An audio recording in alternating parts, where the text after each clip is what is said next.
the Chicago Catholic League Championship here at De La Salle High School. I'm Andre Morgan along with Mac Boland, and we're jumping in here at the 106 weight class. Just got through finishing some interviews, and they started up on us. Mac, what you got for him today here in the Chicago Catholic League at 106? Who we got out here? Okay, at 106 pounds on our Integrated Physical Medic of Joliet Championship mat, we have number 1 seed, Paulie Keene from Bishop Mac, currently leading 2-1, and he is facing Jake Lindsay from Providence Catholic. Now, is that Lindsay in the red? They both have the same color singlet on. Yeah, Lindsay has the red ankle band, and Keene the green ankle band. So Lindsay was on. No, reverse that. Lindsay has the green ankle band. And this. Okay, right. Yeah, Keene has the red ankle band. That's Keene from Bishop Mac against Lindsay from Providence Catholic. Yeah. I mean, so they both have shamrocks under their. Yeah. Here we go with an almost near fall situation. 3-1 score. And this match is brought to you by Celtic Elite Wrestling. That's affiliated with the Providence Catholic, one of our sponsors for today's broadcast, Celtic Elite Wrestling.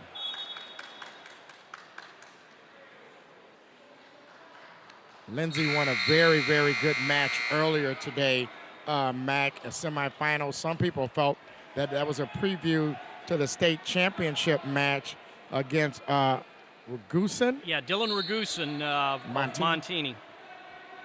A lot of people crowded around the mat when that one took place. 4-1 your score. I have to say, I saw him at the Clash. That would be Lindsay, and he really looked good in that tournament, and he's wrestled really solid ever since then. He comes in, Jake Lindsay, sophomore,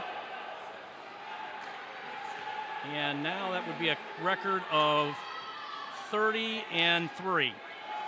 And he's facing Paulie Keene, freshman from Bishop McNamara, and he has a record of 22-3. One thing about Bishop Mac, that's a tongue twister. Bishop Mac. They tend to always have a guy that no one's ever heard of, and then all of a sudden, he's on the top of the podium. They don't have a lot of wrestlers on the team, usually 5, 6, 7 guys, never a full lineup, but they always have a state contender or a state champion, and this kid's a freshman, so he's going to be around for a while. He'll be around, yeah. Score 8-3.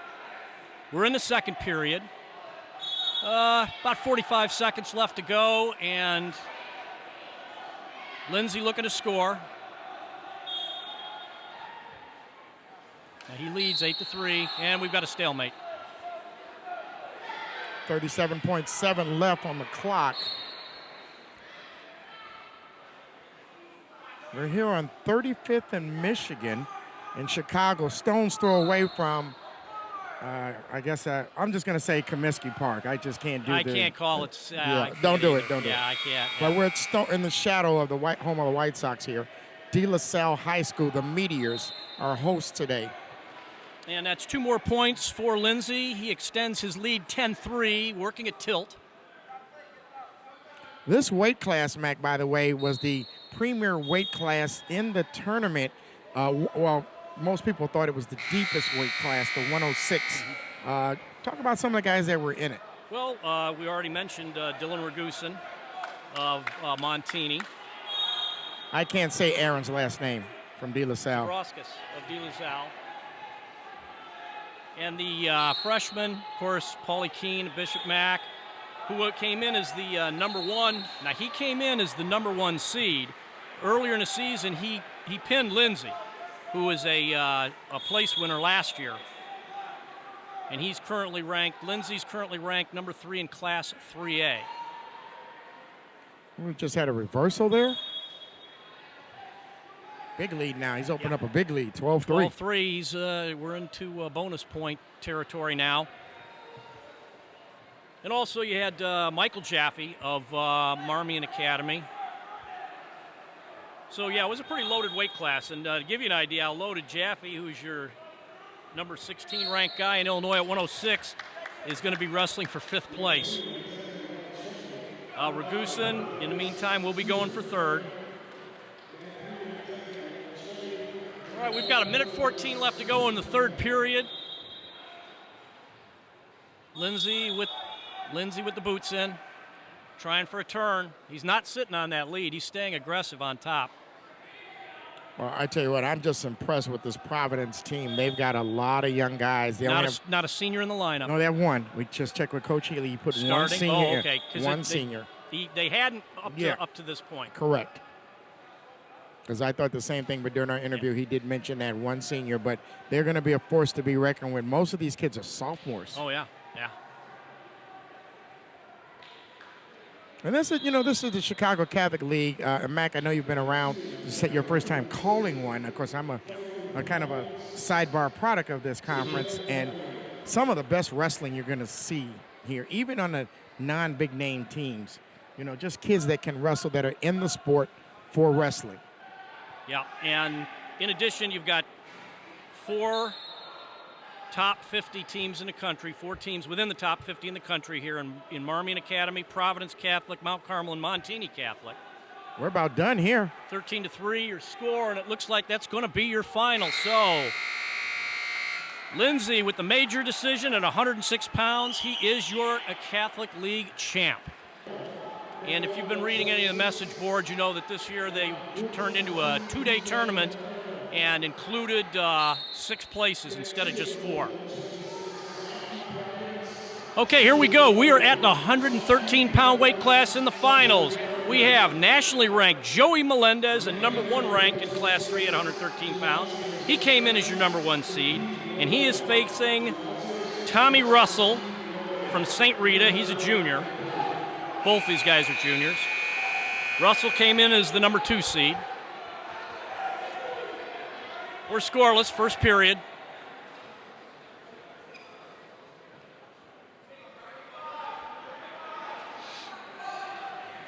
It's almost 60 degrees outside, so no reason not to come down here. Crazy weather. This is on tape delay, so you will be looking at this. Probably it's already be nighttime. Melendez with a single leg, looking to finish. He's got about a minute to go, first period. No points yet. And there's the 2, right at the edge of the mat. Melendez, a state champion last year, Mac. Got it done all the way to the last match of the year. It's got to be really tough when you know that that's the guy you got to wrestle in the finals, whether it's the Catholic League or any tournament. You know that you're in there with a beast. Yeah, absolutely. And he's the favorite to repeat this year. He is the number 1 ranked Class 3A 113-pounder. If you read our preview written by our other broadcast partner, Rob Sherrill, on Illinois Matmen, he talked about how tough this tournament is all the way through 160, from 106 to 160. This is just another continuation of that at this 113 weight class. Absolutely. Now, Russell with the escape. Melendez trying to score another takedown. He's got about 15 seconds to do it in. Russell was a 2A state qualifier in 2015, and just a week ago he won the Lincoln Way East Illini Classic. So he's fresh off of being on the top of the podium. And Melendez with the score with 2 seconds to go in the period. So he'll take a 4-1 lead into the second period. His choice, he's going to defer. And Russell will choose bottom.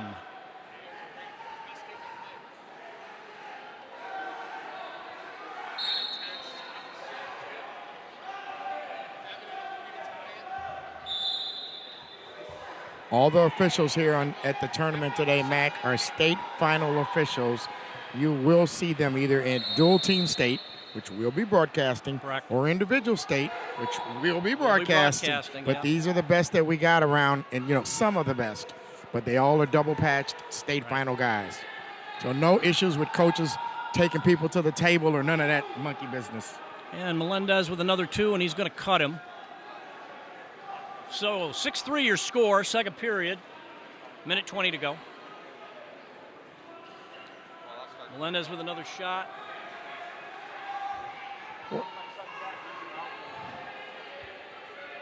By the way, we got a tight team race going on too here, Mac. That's the kind of the scuttlebutt around the room is how tight the team race is. Well, right now in first place, going into the finals, you had Marmion Academy in first with 243.5 points. Providence Catholic with 233. They obviously gained points over that last finals match. And then Mount Carmel in third, 222 points. Montini Catholic with 186.5, and then in fifth with 122, St. Rita. Tight, as would be expected in a Chicago Catholic League tournament. You know, you've got some of the best, and no one's giving quarter today. No, when you talk about conferences, you could look across the country and you'd be hard-pressed to find one as tough as this conference with as many nationally ranked teams and individuals. I'm always impressed with the coaches in the Chicago Catholic League. For instance, in this match here, you've got two University of Illinois wrestlers in the corner. St. Rita's first state champ, that's Mike Boyd. Dan Manzella, in his 10th year as head coach, he's stepping down and going to assistant coach next year for Mike Boyd to take over, who's a former head coach at Riverside Brookfield. Then in the other chair, you got Israel Martinez. He's got 5 state championships to his credit. You know, a national program that he runs in Izzy Style Wrestling. The coaches in this conference, they have their own side, and he was a great wrestler too, by the way. They all have their own resumes, you know. Absolutely. You know, so you can't be on the team questioning whether your coach knows what he's doing. Okay, he's going to let him up. So bring you up to speed, 9-3 score in the match, and we're going into the third period. Yeah, and actually, talking with Dan Manzella, it looks like they're going to be rebooting the kids program, the Vidum Cats. That is correct. They're bringing it back. They're going to get some assistance from Southside Knockouts program, which is run by Brian Harney, a 2-time state champion from Mount Carmel. You know, he was a Vidum Cat. So the Cats took a year off to get it to reorganize, and they're coming back. There's a lot of tradition here in this part of the state of Illinois, and the kids program, the IKWF, arguably the best kids I don't know, what do you call it, program in the state, you know, in the country. Well, rather. We just had, you know, the Celtic Elite went away for a while, but that was resurrected just, what was it, 2 years ago? 2 years ago. 2 years ago. Ben Gerdes. It was a phenomenal job, and I think that kind of helped the resurgence we've seen at Providence Catholic, which, you know, they were down for a while, and then last year, 4th in state. And we talked with Ben Gerdes and Keith Healy about just exactly that during our interviews.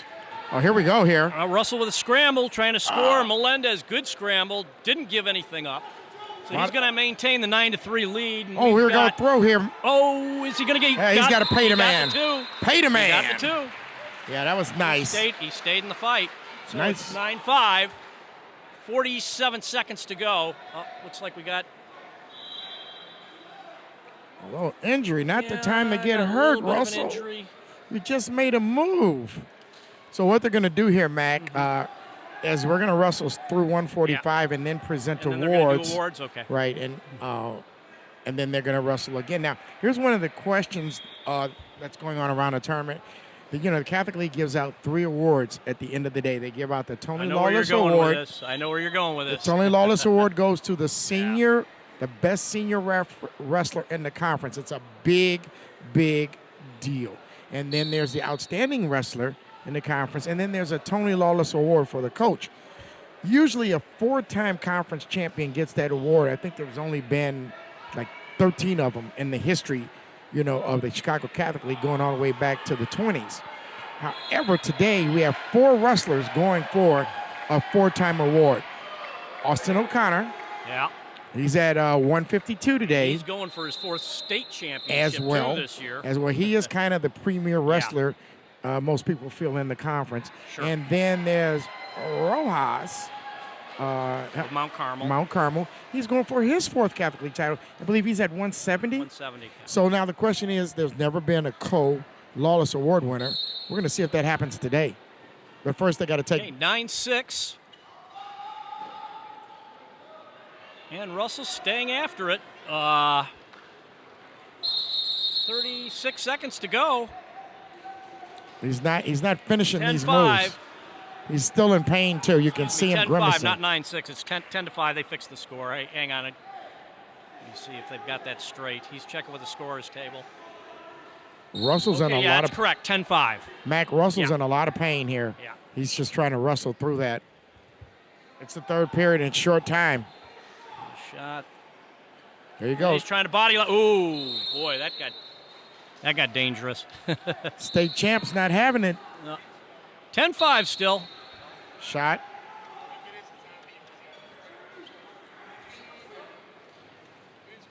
And Melendez in on a leg. Is he going to get two? Yes, two more. 12-5, and we've got 15 seconds to go, and he's going to put him on his feet. He's going to go for the major. If he's got time, 10 seconds. Nothing yet. There it is. He got it. He got it. 14-6. That's it. That little segment right there, Mac, is what they talk about when they say keep wrestling. Yep. That's it right there, young guys. Okay, here we go. 2 points. Yep, that's it. So he's going to finish with the major. 14-6, your final.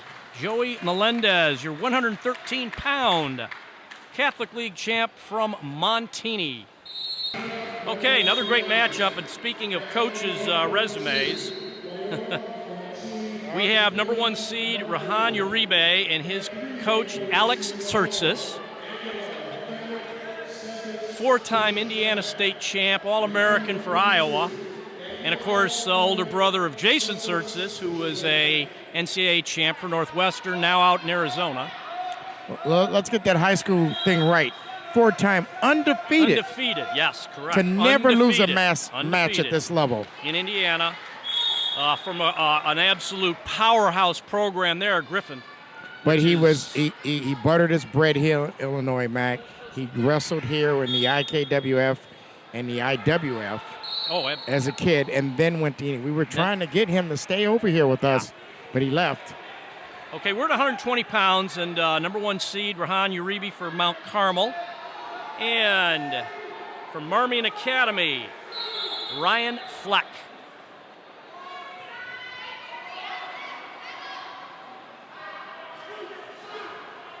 So let's look up. They already awarded Uribe with the takedown, so he's leading 2-0. And, excuse me, nope, check that. Uribe got the top seed. He's ranked 15th. Okay, it's tied 2-2. Okay, Mac, he got that top seed because of a 16-5 major decision over Fleck earlier this year. So they've got a little history with Uribe coming out on top. He was kind of the surprise person in the Mount Carmel lineup. They needed a 120, and he filled that void for them. Okay, so we are still first period, and score 4-2.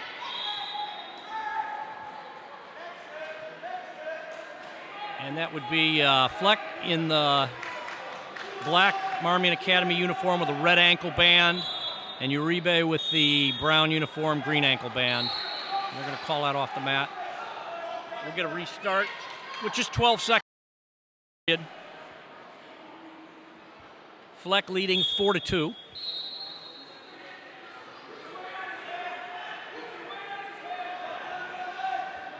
I would imagine Fleck's been thinking about this match for a while. Yeah. 16-5 is a pounding. You're going to go back to the room and kind of make sure you get back at this guy if given the opportunity. This match, by the way, is brought to you by the St. SCN Youth Wrestling Program. They are affiliated with the Marmion program.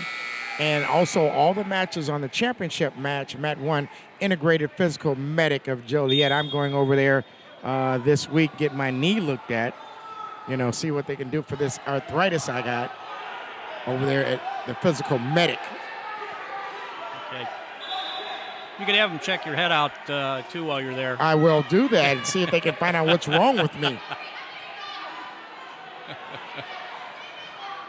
Okay, Dad. Score here is kind of tough to give because you can't see it on the camera here, but the scoreboard for this mat is actually behind the table we're sitting at. Right. We're not going to ask our cameraman to swing around and do that. It would look kind of funky, but we've got you. Anytime the score gets close or time gets short, we will let you know. We're in the second period, though. Yeah, Fleck still leading 4-2.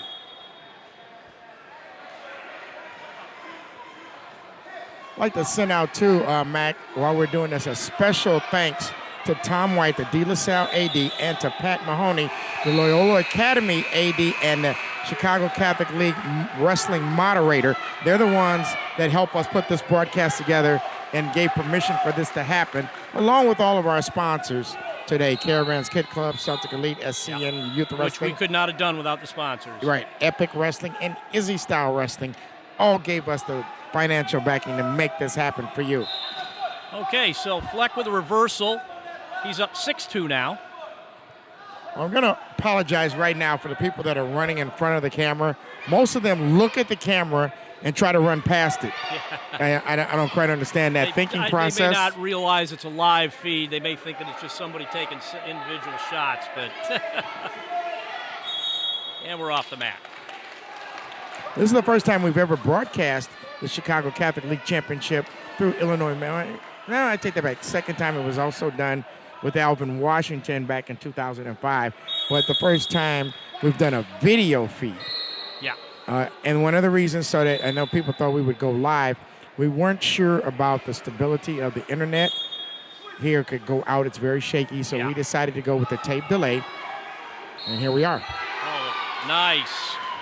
Nice reversal. 6-4 your score. What does he do from here, Mac? On bottom. Try and get away. There should be a stalling call. He's got to let go. He's got to let go.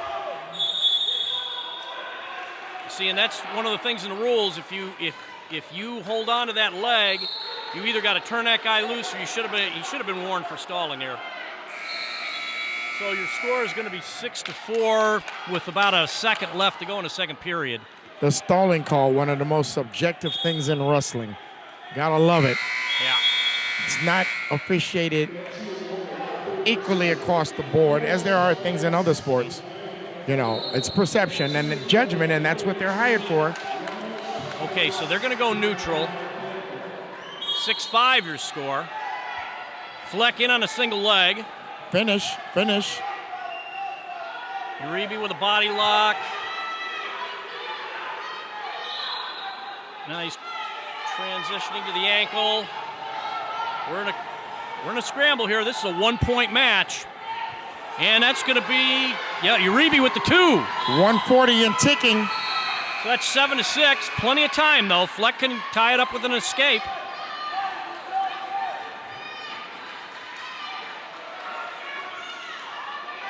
$125. 7-6 your score. All right, he's up on his feet. And he transitioned to a switch. Kick your leg back. He's trying to work a reversal. No, I don't know about nothing. that. He can't hang on the leg again. He cannot hang on that leg. 108. There stalling. it is. There's a stall warning, and there's the point awarded. He was warned. Okay, so the referee did warn him prior, and there's the point. We are tied up 7-7. 57 seconds and counting down.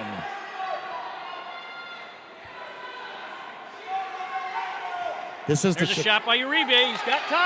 He's got time. 45 seconds. Oh, he's crumbled. We're in a scramble. Fleck trying to get around. 40 seconds. He doesn't know what to do. He's got the ankle. He's just got to get around one. High leg over. He's trying to work a crossface. Nah. He's got the ankle. He's got a high leg over. 25 seconds. Uribe hanging on the leg, so there's no change yet. Now Uribe moving up into position. If he gets him on his hip. Here we go. No, nothing yet. 12 seconds. Scramble, and he's got to bring him down. Now Fleck's 10. behind him. He's got to bring him to the mat. 5. He goes out. There's 2. There it is with 3 seconds. Wow. And that's why they call this the toughest conference in the state. Okay, it looks like Coach Surtees is he's going to argue this. Now you've got 2.3 seconds left to go, and it's 9-7 now. And that's 9-7 in favor of Fleck from Army and Academy. And this is a big match, team score implications too. Push him and he away. cuts him. He cuts him. Smart move. Absolutely. All right, there it is. 9-8 your final. And your 120-pound champ is Ryan Fleck of Marmion Academy from last weekend to come back and win a championship. And here we are at 126 pounds, number 1 seed, Real Woods of Montini Catholic, 4th place Ironman finisher, Cheesehead champ, and nationally ranked. And he is facing Caleb Gouzier of Mount Carmel. And there's Woods with 2. Well, Real Woods has 2 losses in his entire high school career. He's currently ranked number 2 in the state of Illinois. He's just a stud. That's his middle name. And look at him right now, Mac. He's working stuff right now. Yep, Woods also your runner-up last year.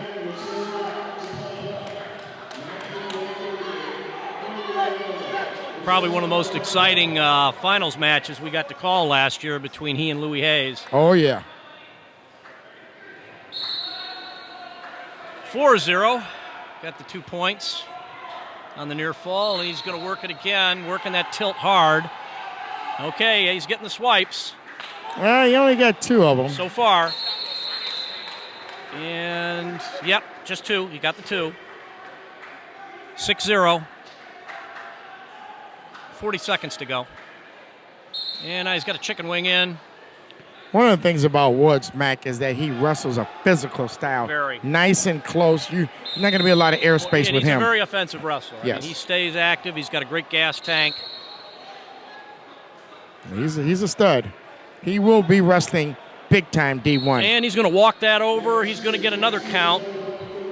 15 seconds. He's got to work quick here, though.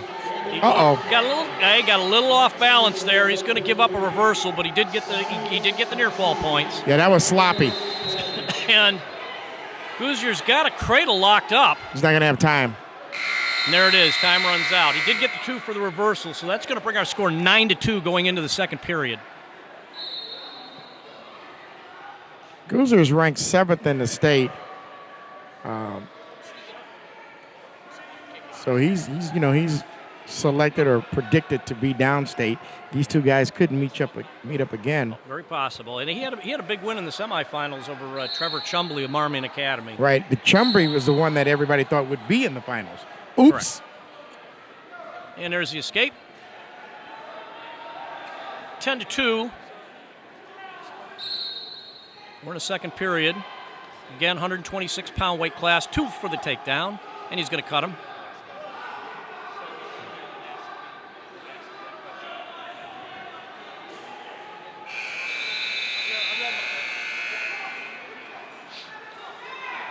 Very nice.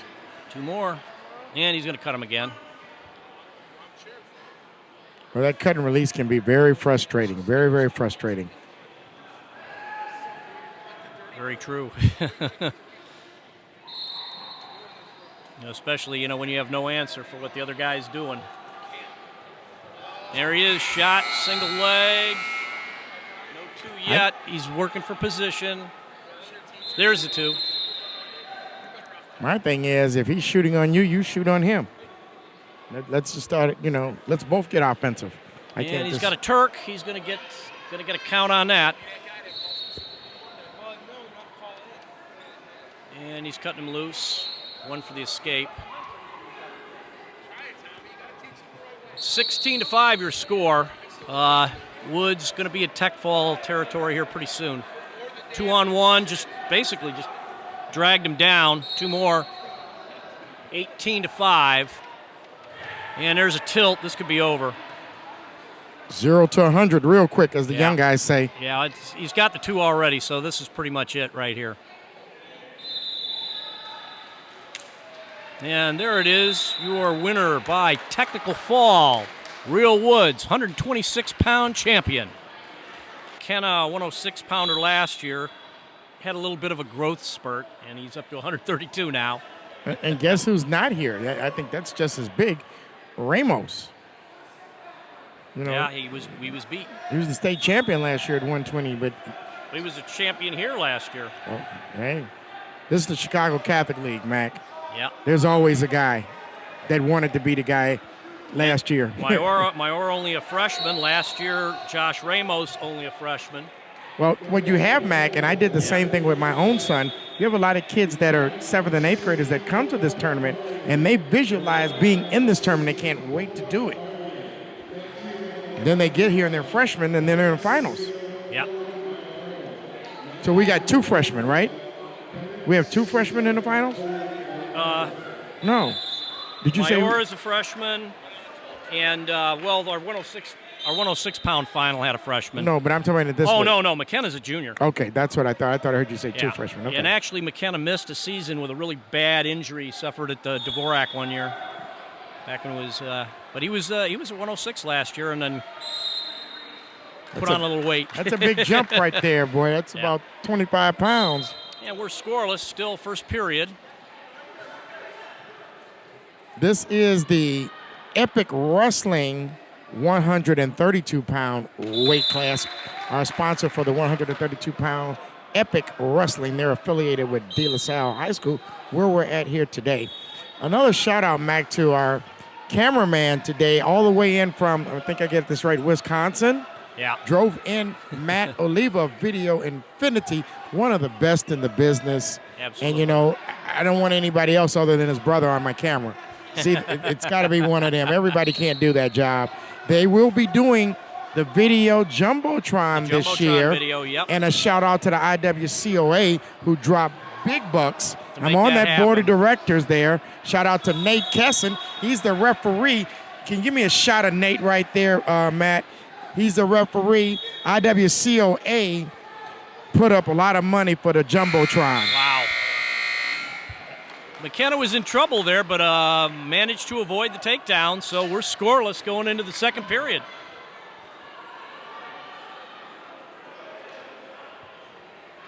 You know, as I look around the room here, Mac, I see a lot of guys walking around. There's Jake Kimberlin from Bishop Mac, just former state and conference champions that are here watching this thing. This is a family. And I know there's that other conference that you like, and they're kind of the same way. Yeah. Southwest Suburban Conference Championship going on today. Obviously, Lockport will be the favorite in that one. Yes, sirree. But you've got a good Lincoln Way West team in that tournament also. He's in on that leg deep. What's he going to do with it, though? Looks like he's trying to treetop and backdoor. Mayora, there's a stalemate. Good call. Good call. We'll get a restart here. So it's 1-0. That was McKenna with the escape. Speaking of Nate Kesson on the whistle here, one of the best young officials, top officials in the state. If you want to be an official, we need wrestling officials. Everybody can't coach, Mac. Someone's got to ref the match. And these guys aren't getting any younger. Nate's an example of one of the young guys.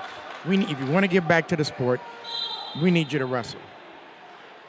Or I'm sorry, we need you to coach, to ref. Referee. One of those. We need you to do all of that, but referees are really needed. Shot by Mayor. There was a stall call and a point awarded. So Mayor also in on the single, switches to a double. He's looking to finish. Nice. Trips it. Oh, that ankle. Ouch. Boy, he's hurt. I saw hurt. that. This might be over right here. I saw that happen. That hurt. Injury time. 3-1 your score. That ankle was trapped. Mayora basically went single, double, and tried to finish it with a trip, and his ankle got caught up in the mat. Hopefully it's nothing serious. So we got a little break in the action. Let's go back to this team race. I'm really interested in this. How do you think you see this thing played out? Obviously, the teams with the most guys and the wrestlebacks. Again, after the finals, Mount Carmel led the tournament.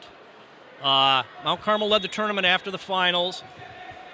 They had 205 points, and Marmion Academy had 199.5. Okay. Then right behind them was Providence Catholic.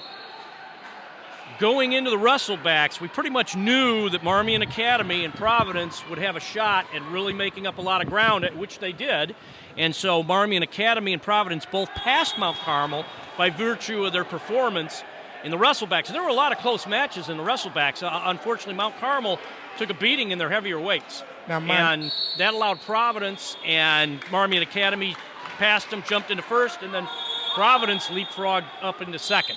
It's been back and forth all day. All day, yes. It's been tight. It has been tight.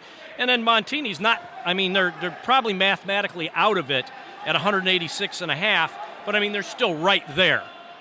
Well, the thing about Montini is they got a lot of guys in the finals. 4 or 5 guys in the finals. Correct. So they'll pick up those points. But now on this, they probably have already given them the advancement points. Yeah, it's just the difference between the first and second place points. Okay, we're back underway here, and again, score 3-2, and that's 3-2 in favor of Mayora. Mayora is ranked number 3 by our Illinois Matman rankings, brought to you by GEI Wrestling Apparel. If you want it, go earn it. Shout out to, speaking of that, to Mike Bear. I don't know what he's doing, but he's not here today. But shout out to our leader of IllinoisMatman.com. Help put the final touches on putting this thing together here today. I believe did I hear he was coaching somewhere or he's doing something today? There's some tournament that he's involved in. Well, there's a tournament down near Peoria where they're at. That's what it is. Yeah. Okay, it's so 3-2. We're in the third period, so McKenna working a crab ride.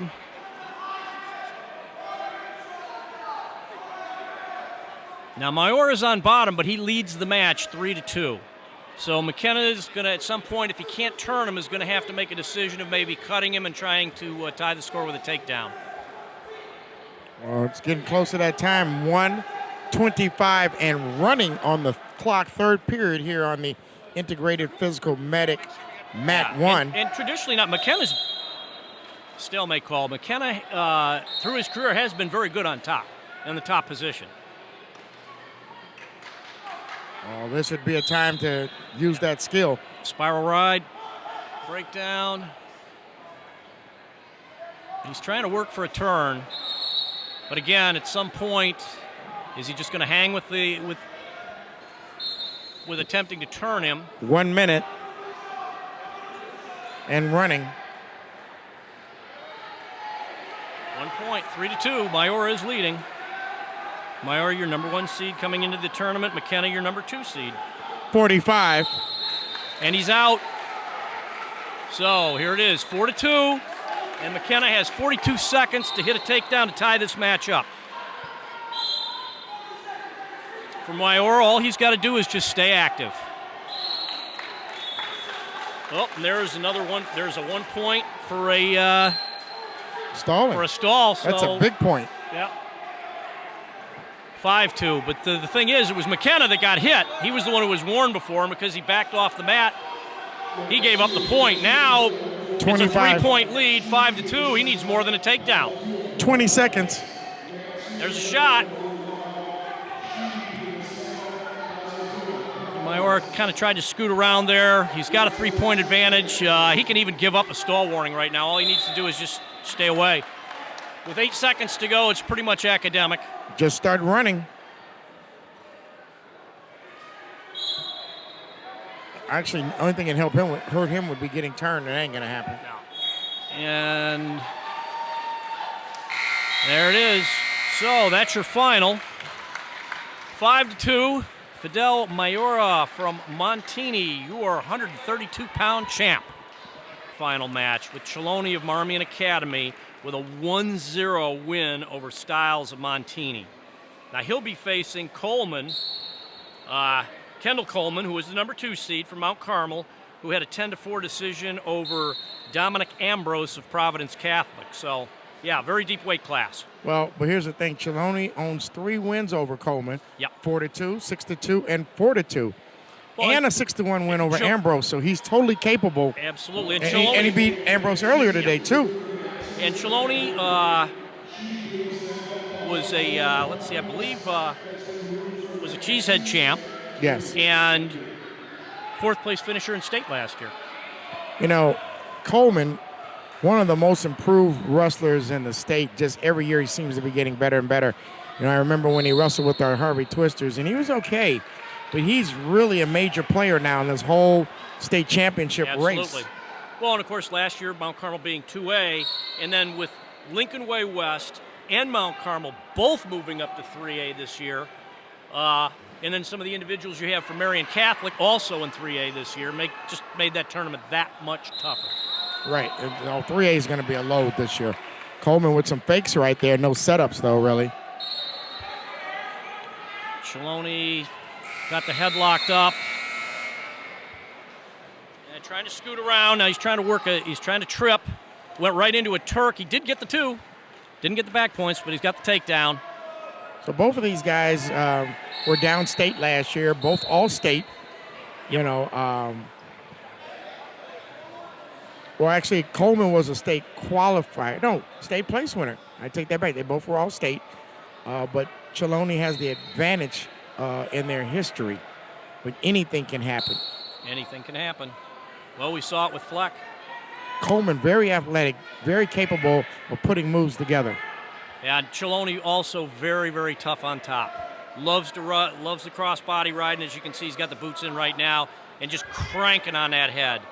And that's the thing, when you hear coaches talk about having that quick first move, because if you don't, you get flattened out like that and you take a beating over a period on the bottom, carrying somebody's weight, it wears you down. This is the 138-pound weight class sponsored by SCN Youth Wrestling. They're affiliated with Marmion, with Chalone's program, the 138-pound weight class. And that's going to end the first period. 2-0 for Anthony Chalone. And he's going to choose bottom. So we're going to go into the second period.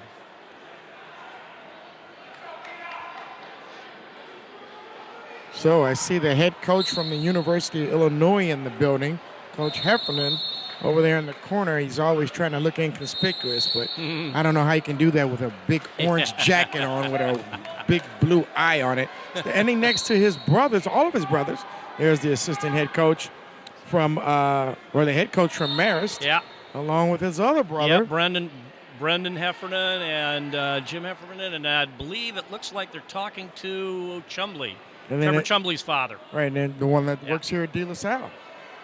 The other Heffernan is here at De La Salle, I believe. And him with the baby. Okay, so 3-0 now. Chalone escaped. We're in the second period, 138-pound weight class.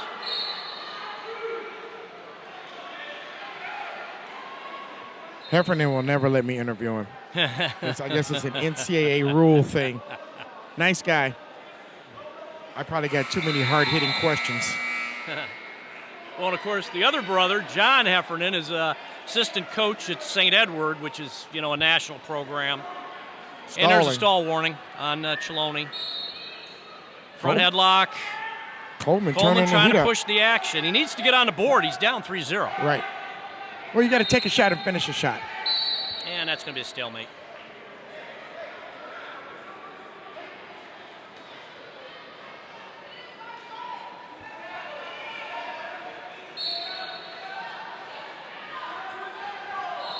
Marist head coach watching Heffernan. They should be in this along with Marmion. Not Marmion, Marion Catholic. And they're in the ESC, correct? East Suburban Catholic. We want those two teams, and then when you got a real Chicago Catholic. And there's been talk of doing that, but there was a lot of the tradition had to be handled, and it wasn't working out yet. So 3-0. 15 seconds, Matt. 3-0 still your score. Coleman's got to score. How can you win a match if you don't score? You can't. You can't. Got to take a shot and finish a shot. Well, he can at least, if he stays active and he keeps pushing the pace. Now, Chalone already has a stall warning. Right.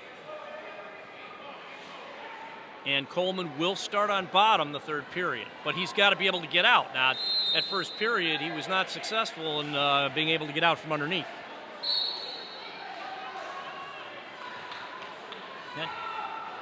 A little bit of a scramble here, nothing. Go off the mat. Little throw by Coleman, just ran out of circle.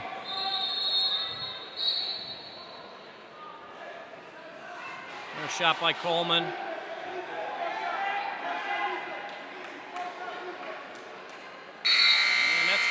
that's gonna end the second period.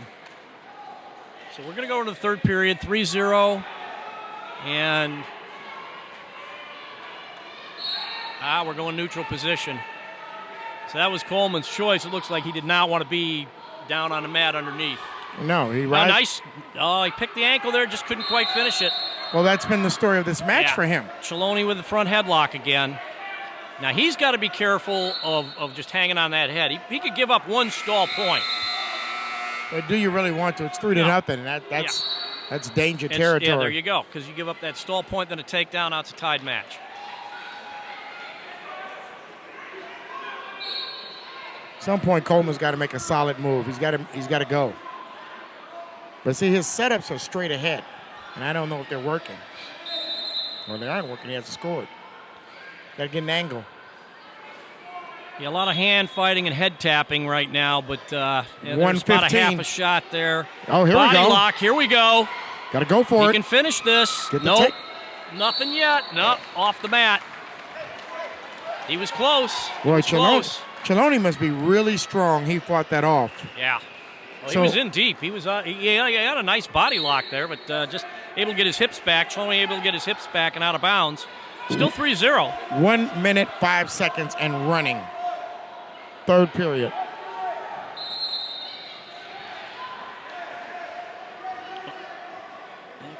Coleman tried a little bit of a knee pick there. Didn't work, and now they're just kind of flattened down here. Edge of the mat. Cheloni actually wrestling smart in a sense. He's staying active enough not to get hit with a stalling, but keeping out of danger. Right. This is the 138-pound weight class. We're winding down here. 44 seconds. 3-0.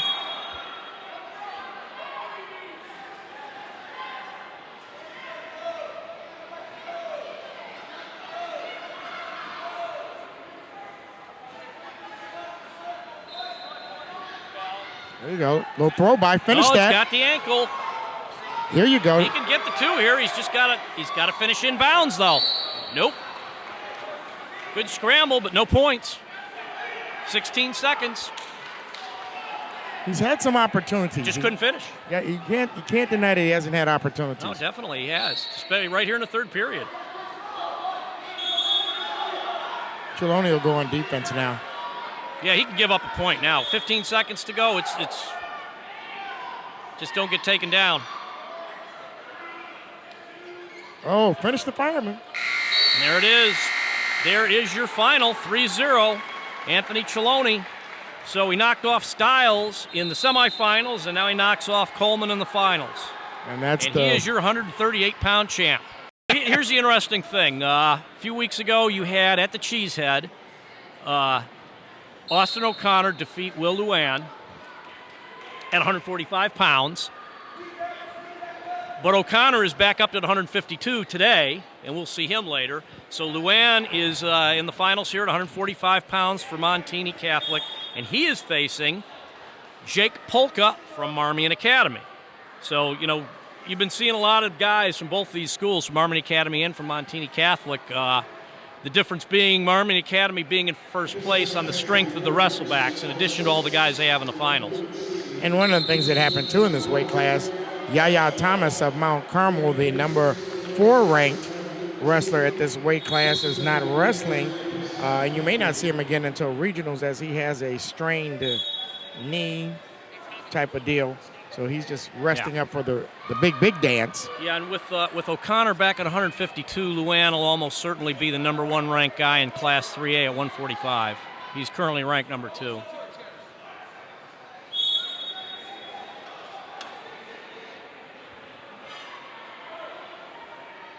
Also an all-stater, also nationally ranked. Mm-hmm. And only a junior, so he will be back next year. Well, Izzy keeps cranking him out. Yeah. Well, he's got some really good young talent that came in, in Mayora and Ragusan. 106-pounder. So. Yeah, Ragusa, the big pickup. This is the 145-pound weight class sponsored by Izzy Style Wrestling. They're affiliated with the Montini program. Izzy Style Wrestling, 145-pound weight class. Okay, your score 2-1. Luann with a takedown, and then Polka with the escape. 2-1, first period. 145-pound final. And we will be taking a break after that for awards. Just had a visit from the state champion from Marion Catholic. Stopped by the table here. Travis Ford Melton. They're not wrestling today. No. But this is the Chicago Catholic League where wrestlers from other conferences come to watch. Well, interesting note, too. Marion Catholic did something really interesting this year. They went to the Minnesota Christmas tournament. Mm-hmm. Now, they didn't take the whole team, but they sent all their best individuals. And that's a very, very, if you know the Minnesota Christmas tournament, that is a rough tournament. Well, Marion's got 2 state champs and a runner-up in their lineup, but they also are moving up. Up to 3A. Yep. 3A is going to be loaded. Yes. We got our hands full in a few weeks, Mac, trying to call all that. So Luann with a takedown at the end of the first period. He's up 4-1. Going to put him in a neutral position. That'll make it 4-2. Second period. Nice double leg by Luann. Oh, couldn't finish. A little bit of pummeling there. Speaking of stud coaches in the chair, now Marmion's got their head coach in the chair, the great Don Reynolds. What a horse he was. Remember some battles he had back in the day. Don Reynolds from Providence Catholic. You know, now the head coach at Marmion Academy. Luann looking to finish, and he's going to get the 2. Is Izzy in the chair every weight class, or am I just imagining that? Yeah, he has been for the finals, yeah. I'm saying every weight. There's a Montini guy out there. Yep. When do they run out? 160 or 152. Yeah, well, this is the last one they have in the finals. Oh, okay. But, yeah. I mean, they managed 3 champs already, so not too shabby. They'll be a factor in the state race. They can negotiate that heavyweight issue. 6-3. Under a minute to go, second period.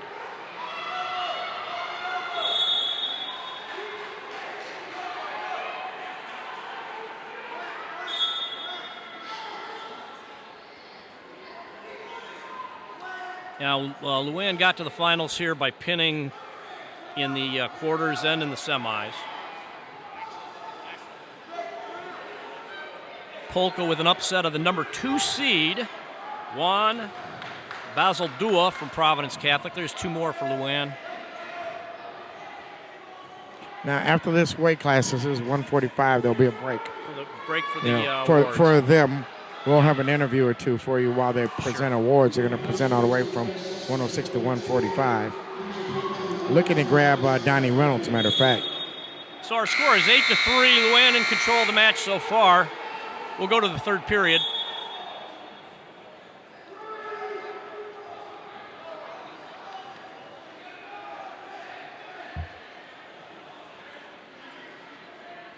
I wonder what the team race is. Let me see if there any chances of getting a team score update. Well, we'll get it after this 145 is what we'll do. There's an escape.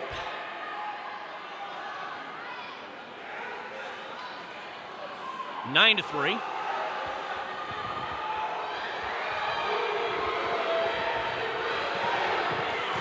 A lot of excitement over there on mat number 2, third place match. Looks like Providence pulled one out the back door over Montini. Those are the type of things that affect team races. Yep. Who is that, Matt? Can we look that up? Yeah, that was... Assuming that's the same weight class. Yeah, it may not be the same weight class.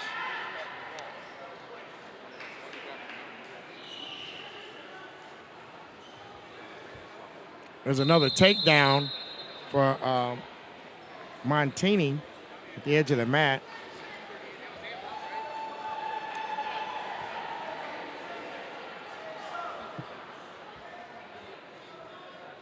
Yeah, don't worry about it, Mac. Okay, so about a minute to go, 11-4 your score, and make that 13-4. So he's got a major decision going so far, and he's going to cut him again. And in on another double leg. There's two more. 15-5. He's going to cut him again, it looks like.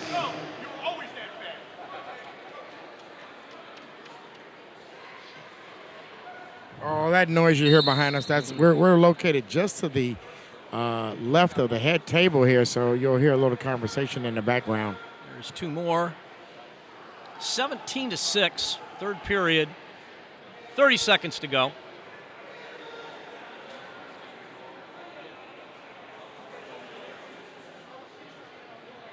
Bam, there it is. We're on the internet, Mac. That's okay, Mr. Ambrose. You're on the broadcast. Just yell whatever you want. Congratulations to your son wrestled a tough tournament. Come here. Let's just bend down here for a minute. Tom, no, yeah. Tom Ambrose here. He's been running this thing down here at De La Salle, making sure that track wrestling and everything was going well. Talk to everybody briefly about how hard that is to do in a tournament like this. Well, it's a matter of logistics and making sure that everybody gets their proper rest time, and you try to make this fan friendly so that everybody gets to enjoy the tournament. It's not really being here all day in a labor. You try to make it fun and exciting, and as you saw, my son just gave us a little excitement in the third. That was your son, now. So that was what weight class is that again? 138. 138. That was the match you were looking up. That was Tom Ambrose. He runs the head table here for the Chicago Catholic League. So your final, 17-6, Will Luan, Montini Catholic, your champ. And that will give Montini Catholic 4 champs. I'm here with Don Reynolds, the head coach, Marmion Academy. We're here at the Chicago Catholic League Championships at the midpoint. 145 pounds just concluded. But back in the Catholic League, the old wars from the old days. What's it like being here? It's home to me. I'm comfortable wrestling in this gym, comfortable wrestling all these teams. It feels like I'm back in the old days wearing the green singlet. So fun to be back. When we had the opportunity, our conference was kind of shutting down and everybody was kind of dispersing. The first thing I said, the first thought that popped in my mind was CCL, let's go get it. And when you say green singlet, you refer to Providence. You were a part of the big glory days, the bracket hanging state championship Providence Celtics. When you look over there at them, it's got to be just a touch of pride, even though you're a Marmion coach, to see your old high school doing well again. Oh, yeah. Coach Hales is awesome.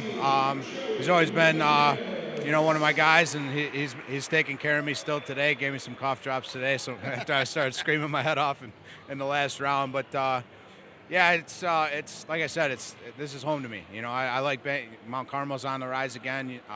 Obviously, St. Rita's got some tough kids. O'Connor's a hammer, and Montini being in the CCL now too kind of raises the levels even more. So, it's fun to be banging with the good old boys. Well, when I look over there and I see in all the different chairs, I see you guys still in your singlets. It's the early 2000s, and it's just that. But now you got on the black and the blue with the white trim, the cadets. What's it like over there? You guys got a lot of stuff going on over there in Aurora.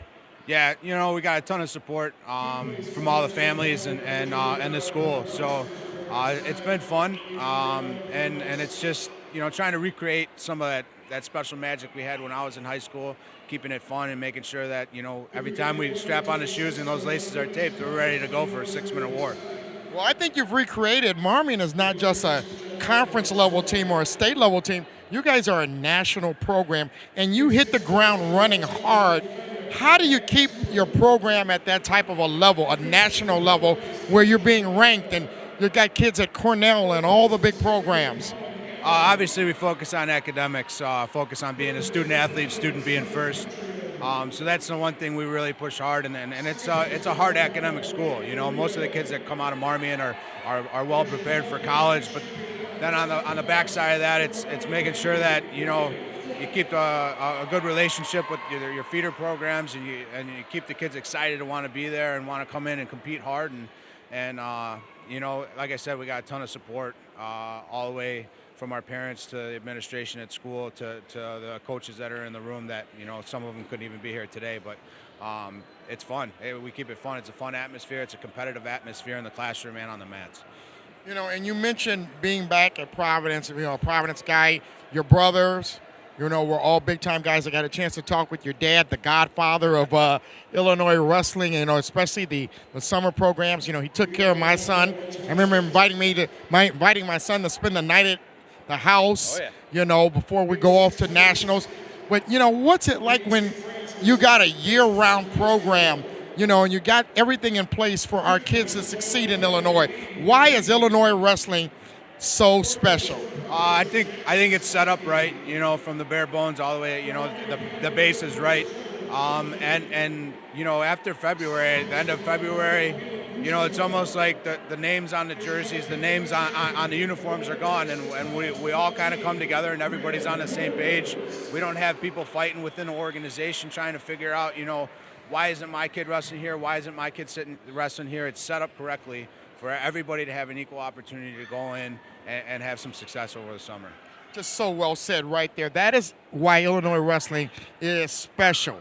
You just said it all in a nutshell. I just want to thank you, Coach. I know you're in the middle of a big team race. Yeah. I mean, it's close. It's 3-4 points here or there. Yep. 4 or 5 of the top programs in the country fighting it out. The Chicago Catholic League, the best conference in the state, if not the country. Coach, I'm going to let you go back and get to work. Thank you for talking to the Illinois wrestling community. Don Reynolds, Marmion Academy Cadets, they're out here kicking butt. I'm here with Walt Jimenez from the Marmion Academy Cadets. And, I just want to first thank you for help sponsoring our broadcast. You were the first person I called, and you responded so great to that. And you helped sponsor this broadcast so we can bring the Chicago Catholic League to the state of Illinois and to the United States. But, Marmion, I'm just always amazed that you were there when it started. Yes. And you guys hit the ground. And I had Ben Gertis tell me, he said, you better watch out for Marmion. I'm like, who is Marmion? But boy, did we find out quick. How did you guys put that program together so quickly? You know what? It was a lot of hard work, a lot of dedication from the parents. Our youth club, SCN Youth Wrestling, which they're the ones. That's where it all started, and really the dedication of all those folks and the guys that head that up. Scott Jaffe, myself, Joe Silvestro. I mean, we put a lot of hard work into it, and it shows right now with the kids coming through there. So that's my guy, Joe Silvestro. I missed him. Where is he? You know what? He's got a job that's pushing him all over the country. So that guy's got a job. But I'll tell you what, he's texting us all the time, letting us know he's looking and watching out for us. So. And the thing that I noticed about Marmion is you guys always come in with class. You guys always look good. You act good.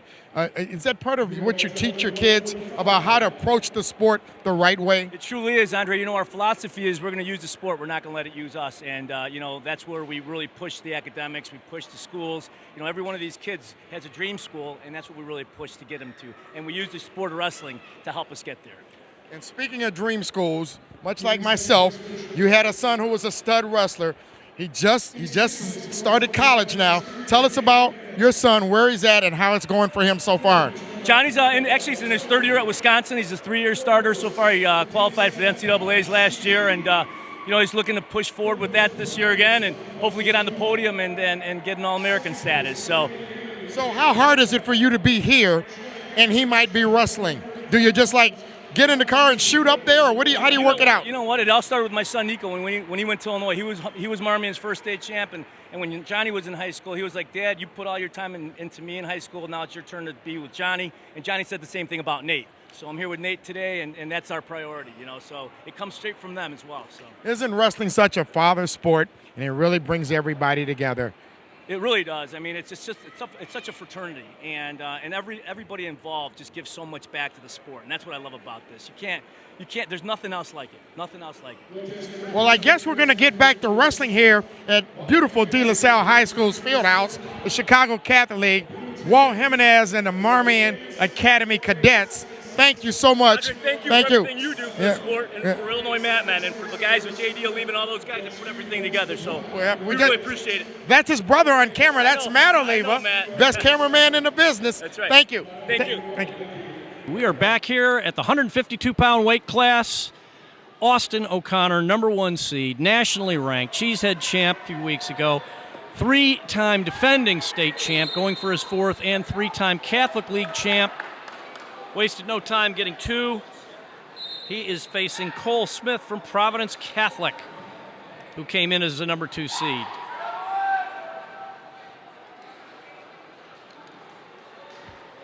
And it was interesting watching during the awards ceremony. O'Connor was already out on a mat pacing around. So here we are, first period. 2-1. Got about 30 seconds to go.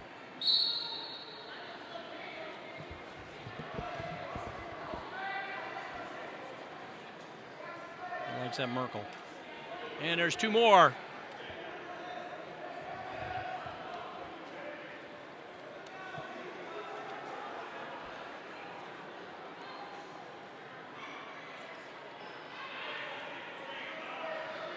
There's a stall warning.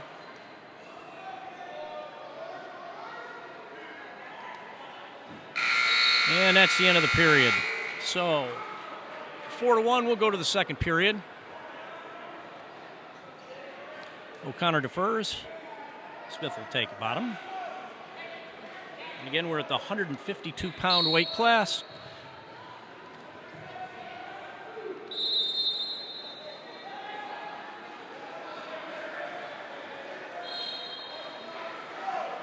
This Catholic League Championship action coming to you from the championship, the Integrated Physical Medic of Joliet Championship mat.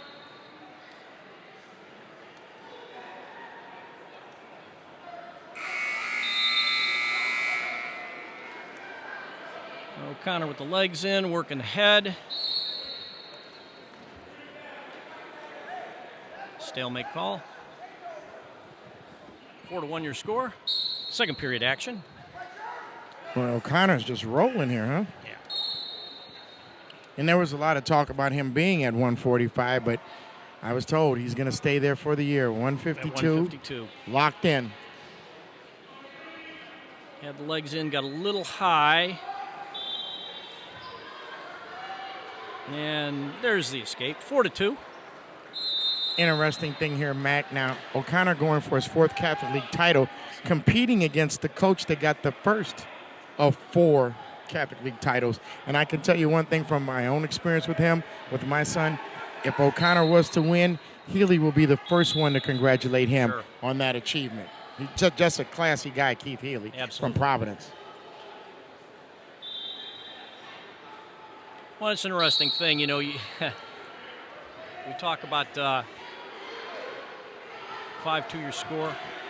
We were talking about the coaches earlier, and you look at like with Providence Catholic, originally with Poltz, 1 titles.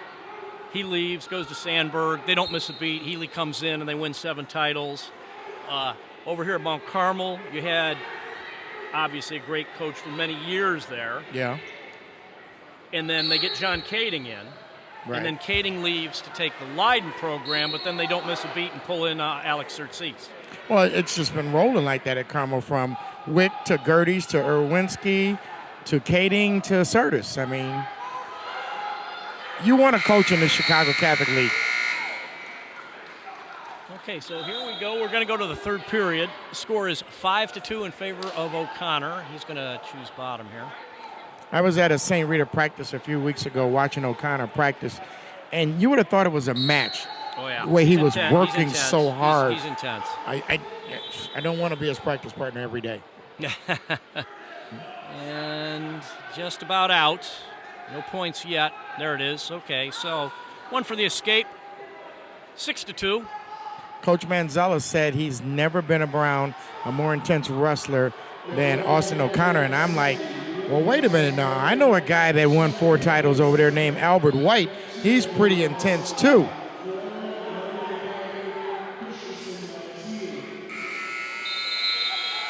And nice duck there. Tempted. He's got the head trap. See if he can get the go behind.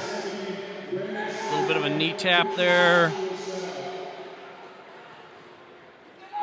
Tempted to shuck it. Yep, he's going to get the go behind for 2 more. 8-2. speaking of Albert White, I'm informed that he and Austin O'Connor talk regularly on the phone and Albert shares tips and information, so he's not out of touch with Rita's greatest. Yeah, let's see again, and O'Connor going for his 4th title this year, 4th state title. Right. One on the escape there. O'Connor attempted a little bit of a throw near the edge of the mat there. O'Connor signed, sealed, and delivered to North Carolina. He's a Tar Heel, powder blue, navy blue with a little white trim. They say Tar Heel blue. Okay, my bad. Sky. But they're building great. The ACC, okay, Virginia Tech's been good for a while, but you look at NC State now and UNC. Both of those programs are gaining steam. Well, what's going on with Duke over there? Well, they're a basketball school still. They're always going to be a basketball So is North Carolina. Yeah, but I mean they're small too. You have to remember Duke could be an Ivy League school, and comparatively size-wise, I mean they're a small school. All I know is they have the best girls in the South in that little triangle there. You go to school down there. Yeah, well, they're all within 40 miles. Chapel Hill, Raleigh, and Durham. So those are the 3 towns that make up the triangle area, and the 3 schools are Duke, Carolina, and NC State. Okay. 11-4, and that is your final. Austin O'Connor of St. Rita, 4-time Catholic League champion. A quick update on the top 3 team scores here. Well, top 4. Marmion Academy still leading, 262.5. Providence Catholic, 249. Mount Carmel, 230. And Montini Catholic, 209.5.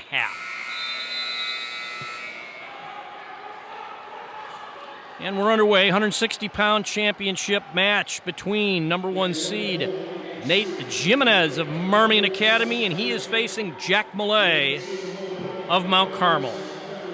Jimenez, the number 2 seed. Yeah, Jimenez is the defending champion in the Catholic League at this weight class. This is his weight class to defend. He's a junior. He'll be back next year.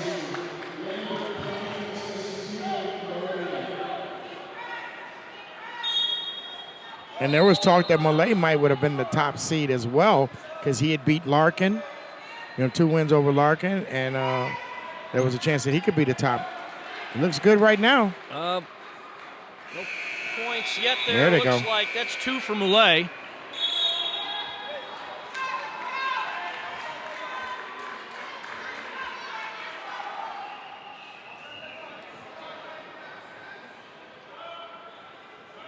Now, this is the 160 weight class. We go to 170 next. And where we will see another guy going for 4-timer. Coming into the tournament, we weren't really sure if Jimenez was going to be at 160 or 170. Obviously, he's here at 160. But Riojas is also going to be at 170, and he's going for his 4th title. He's a 3-timer. He would be going for his 4th. Yes. So I'm going to try to see if I can get O'Connor over here during that match. That should be fun. Yeah. Okay, 2-1.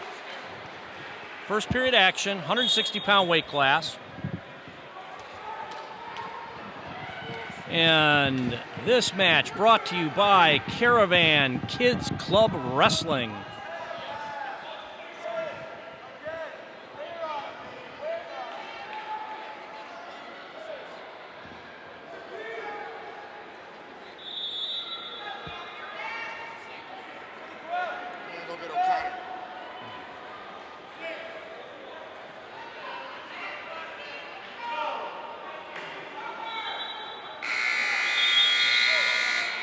And that's the end of the first period, 2-1. Actually, I should have told him it's Carolina blue, not Tar Heel blue. Carolina blue.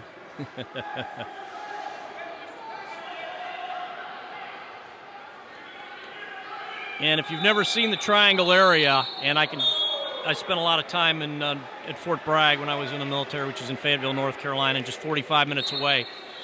The campus at Chapel Hill is absolutely gorgeous. I mean,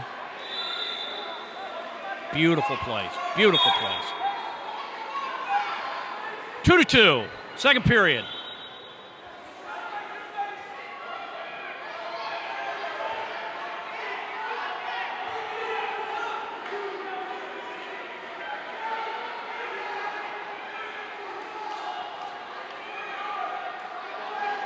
Good scramble here.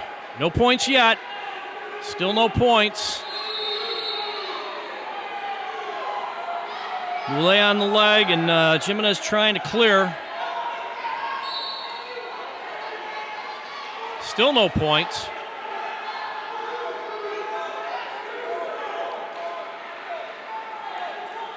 Now, if he can bring that tilt over, if he can pull that tilt over, nope. That was close. It was close. Still no points.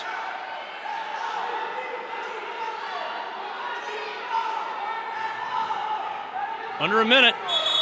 There's stalemate call.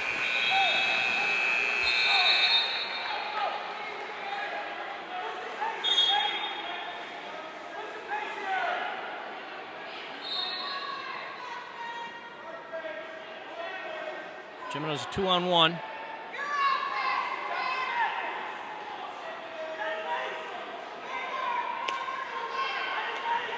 There's a shot. And we're off the mat. Still 2-2. 25 seconds to go.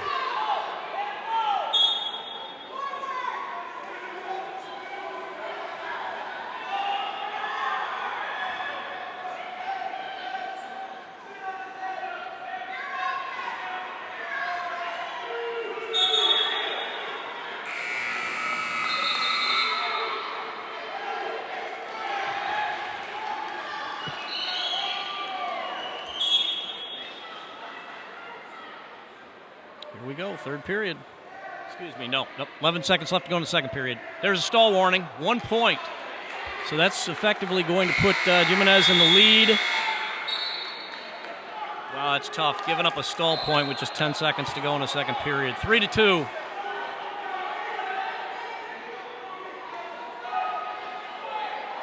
So here we go, third period.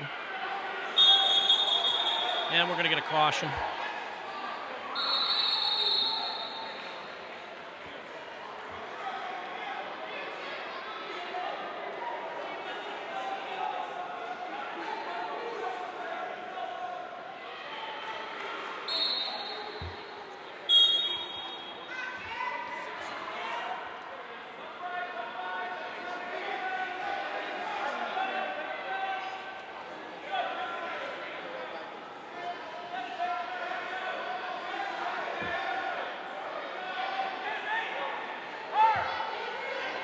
Still 3-2. Jimenez working from the top position. Got the legs in, working ahead.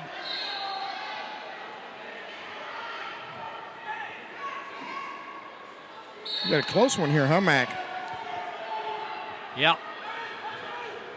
So right after this, I got the man of the hour with me here from the St. Rita Mustangs, Austin O'Connor. We're going to talk to him during the 170-pound match.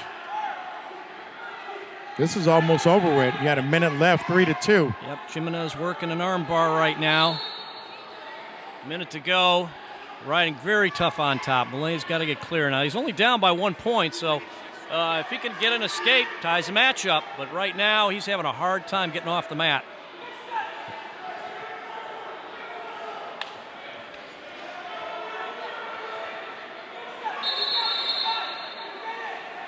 Jimenez with a wing in. Trying to suck him back there. Takes the wrist. And back down again. Moulet having a really tough time getting off the mat. Jimenez with a just punishing cross-body ride there. Oh, my gosh. He put himself out. That's it. Wow. Wow. That's how it goes down at the Chicago Catholic League. One mistake and you're gone. Wow, 1 minute you're winning and the next minute you're stuck, Your winner by fall, Nate Jimenez from Marmion Academy, 160-pound Catholic League champion. The newly crowned 4-time undefeated Chicago Catholic League champion. Say hello to the state of Illinois. Hey, guys. So, you got this title done, got this wrapped up. Did you know approximately how this went down with the 4-timers, the history of it, and that it's a select group? Yeah, not too much. I just knew I was going after mine, but I don't really know too many people that have done it. I think you're like number 14 now. this guy that's wrestling now at the 170-pound weight class, he's trying to join the club as well. Mac, who is this out here? That is David Riojas from Mount Carmel. And he's facing Trevor Swire from Providence Catholic. So, the reason this four-time thing is a big deal, Austin, is because this is the great conference. This is the top conference in the state, in the country. It's not easy to walk through this. It probably has been easy for you. Is it ever easy? Not too much. All of my opponents have been tough. Going into this match, what was your thought process? Well, I've pinned my way through every Catholic league, and I've pinned every kid up to that match. So my thought process was just go out there, and I wanted to look for a pin the whole time just to get the last one done. Wait a minute, let me back that up. You said I pinned my way every Catholic League match. Now, you talking about this year, last year, the year before, freshman year? Yeah. Whoa. Okay, now that's special. I'm going to have to start. I know a few four-timers like Albert White and Mario Morgan. I have to throw that at them. They didn't do that. You pinned. So every year, for 4 years, you won every Catholic League match in the tournament by pin. Riojas with a body lock, and there's your fall. And we got a new member of the club, Riojas. He just joined you. That's number 16. You're 15, I think. Okay. Well, wow. Win over freshman Trevor Swire, who actually made it to the finals with a big upset of the number 2 seed Pete Christensen and Montini to get to this point. Talk to me a little bit about, just going forward, the focus that you're going to need to pull that off. Yeah, I'm definitely going to need to stay focused. I wrestled the number 2 and 3 kid in the state at this tournament in the finals and semis. And I took it to the number 3 kid and in the finals. Going into state, though, I feel like all the Providence guys feel highly of me for their guy not to do much during his match besides try not to get pinned and give up that last pin. So I'm going to be looking to go after him next time and hopefully break him and get a pin. Austin, quick question. Now, you're going to be a Tar Heel. What made you choose Carolina? Just like how it felt. I liked all the coaches out there, the warm weather. The girls. Yeah. I had a girlfriend, so. Yeah. Oh, did you see him clean that up there? Good job. Good job. Good save. All right. So, any on the coaching staff, anybody in particular you talk to that, I've always looked at being a Hawkeye. And then I didn't get recruited as much there as I thought. And then with Tony Ramos going over there, and I seen he picked there, so I must be doing something right to begin with. And then he started talking to me too, and Bryce Hossman out there, and all the coaches. Okay. I just want everybody to see your face. This is a 4-time champion right here, Illinois. Go ahead.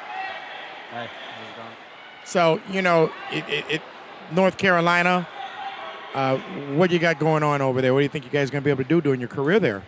I think they're going in the right direction. We're getting new recruits every year. Jamie Hernandez committing there from Illinois too. That's going to be helpful. So I think we're going to get a tough group of kids down there.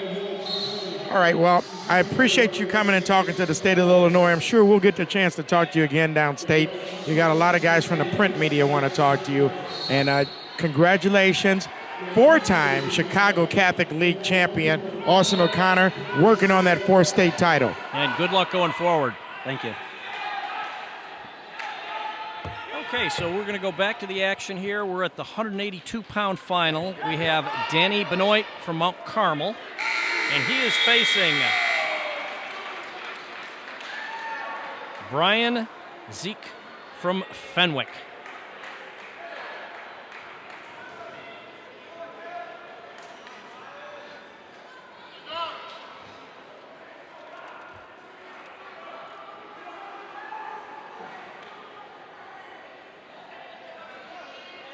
Score is 2-0.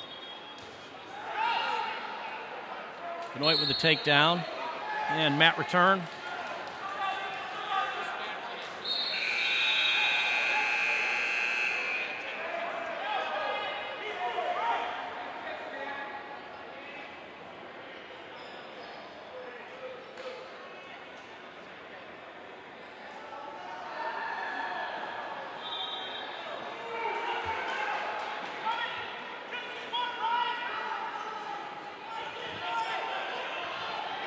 And he's out with the escape.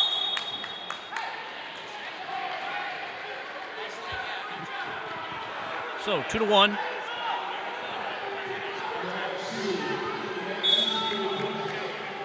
We're in the second period, about 1:20 to go.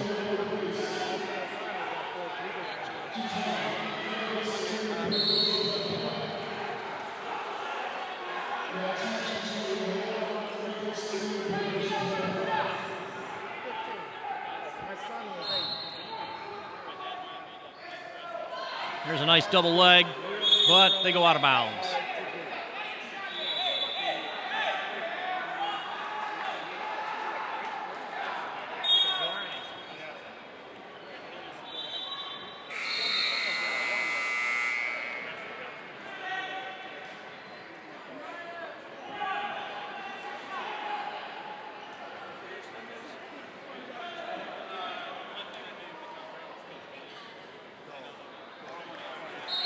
Throw by attempt, double leg.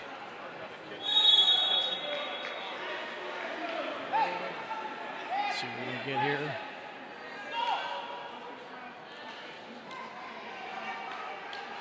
Three to 1. We did have a stall point awarded. That's Benoit leading 3-1.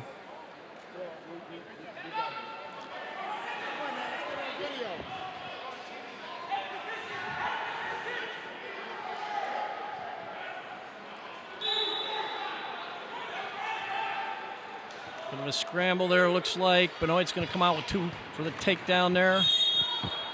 And they're off the mat. Wipe them off. That might happen. 5-1.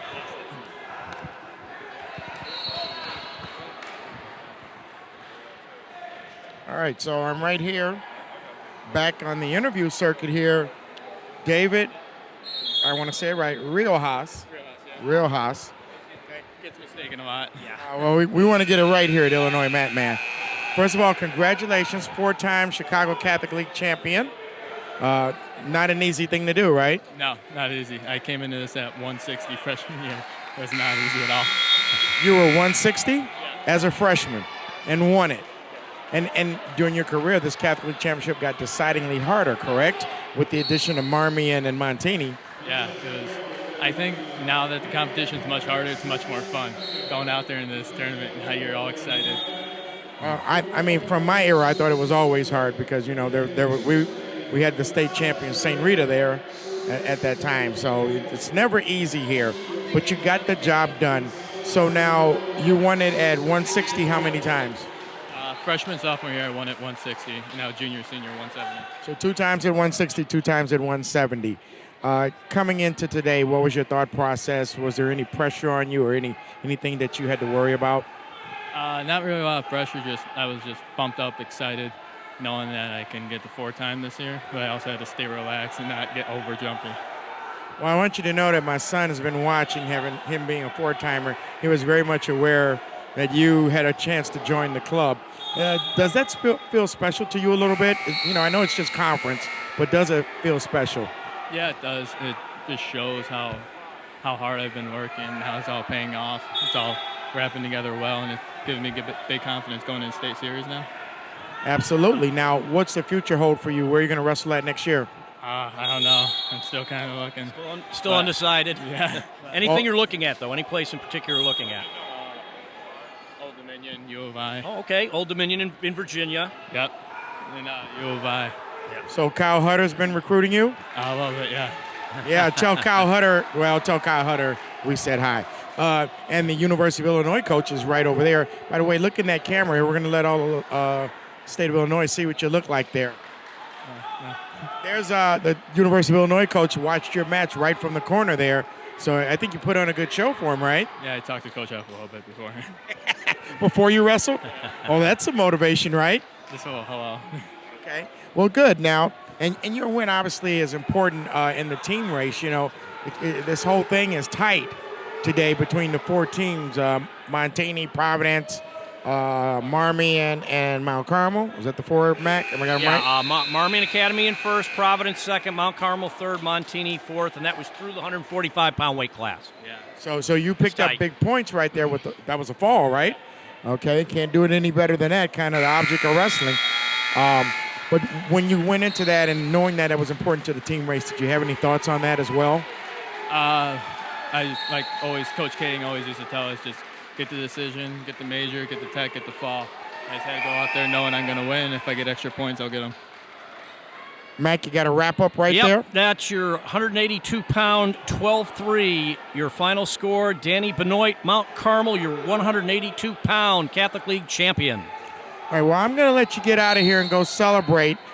Just want to tell you congratulations. We believe you are the 15th all-time, four-time champion here, 15th or 16th. We've got to add them up between you and Austin in the Chicago Catholic League. And they've been wrestling this thing, well, they've been keeping records since '74, but they were wrestling long before that. So that's quite an achievement. Congratulations, young man. Thank you very much. Thank you. Okay, and we are back to the action here. 195-pound weight class. John Nowak from Providence Catholic, sophomore. He was your number 1 seed, and he is facing Jacob Kaminsky, freshman from Fenwick.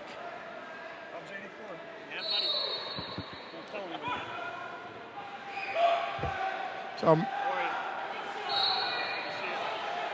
we're going to have another real quick interview during this weight class. One of our sponsors. Kaminsky in. He's got him to his back. See what they gave him. Okay, he did get 2 for the near fall. So 4-0. And there's going to be an escape, so 4-1. Real quick, Mac, I've got Mike Bukowski here, the brother. It's Mark. Mark, I'm sorry, Mark, the brother of Mike Bukowski, the Montini former head coach. I want to get that right here. And he was one of our sponsors. The reason he's here, representing Integrated Physical Medics of Joliet. They are the sponsors of the championship match. Yeah, thank you. It's Integrated Physical Medicine of New Lenox and Joliet. Scott Kenny, Dr. Scott Kenny, was a Providence wrestler, alumni, and graduate. And our office is at 2499 East Joliet Avenue in New Lenox, or call 815-717-8355 and ask for Dr. Scott. But tell me, why would I call Dr. Scott? People don't like to go to the doctor, so why would I call him? I would call Dr. Scott if you have any injury, a tear, a rip, a pull, any pain, a headaches especially. We do a number of different techniques to help headaches. We do chiropractic, physical therapy, as well as massage. So a lot of work on the joints? Yes, exactly. Anything that hurts, we can fix. And we offer a complimentary in-office injury assessment. No charge. At any of our, you just call and make the appointment. We'll take care of you. We accept all kinds of different insurances, and we have several different pay plans. But yes, if you have an injury, especially a nagging one or a sports injury, we also have sports trainers that can take a look at you and take care of you and make you better and make you run better. Well, thank you so much. Just wanted to thank you for sponsoring the championship mat here. Without our sponsors, this would not have happened. And, you stepped right in without hesitation. Mac, we need our sponsors because we like to bring these broadcasts to people for free. But, of course, nothing's free. We had to bring our cameraman in from Wisconsin so we could get the best cameraman in the area. We had to bring Mac in, from wherever he comes from. I had to come. There's things to do. So really appreciate your help here. Thank you very much, and we'll see you soon. Thank you.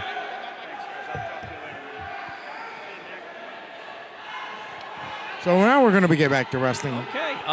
Again, 195-pound weight class. Finals, John Nowak of Providence Catholic versus Jacob Kaminsky from Fenwick. Score is 4-2, Kaminsky in the lead. We're in the second period. Now, what weight class is this, Mac? 195. That's what I thought. Just wanted to double check.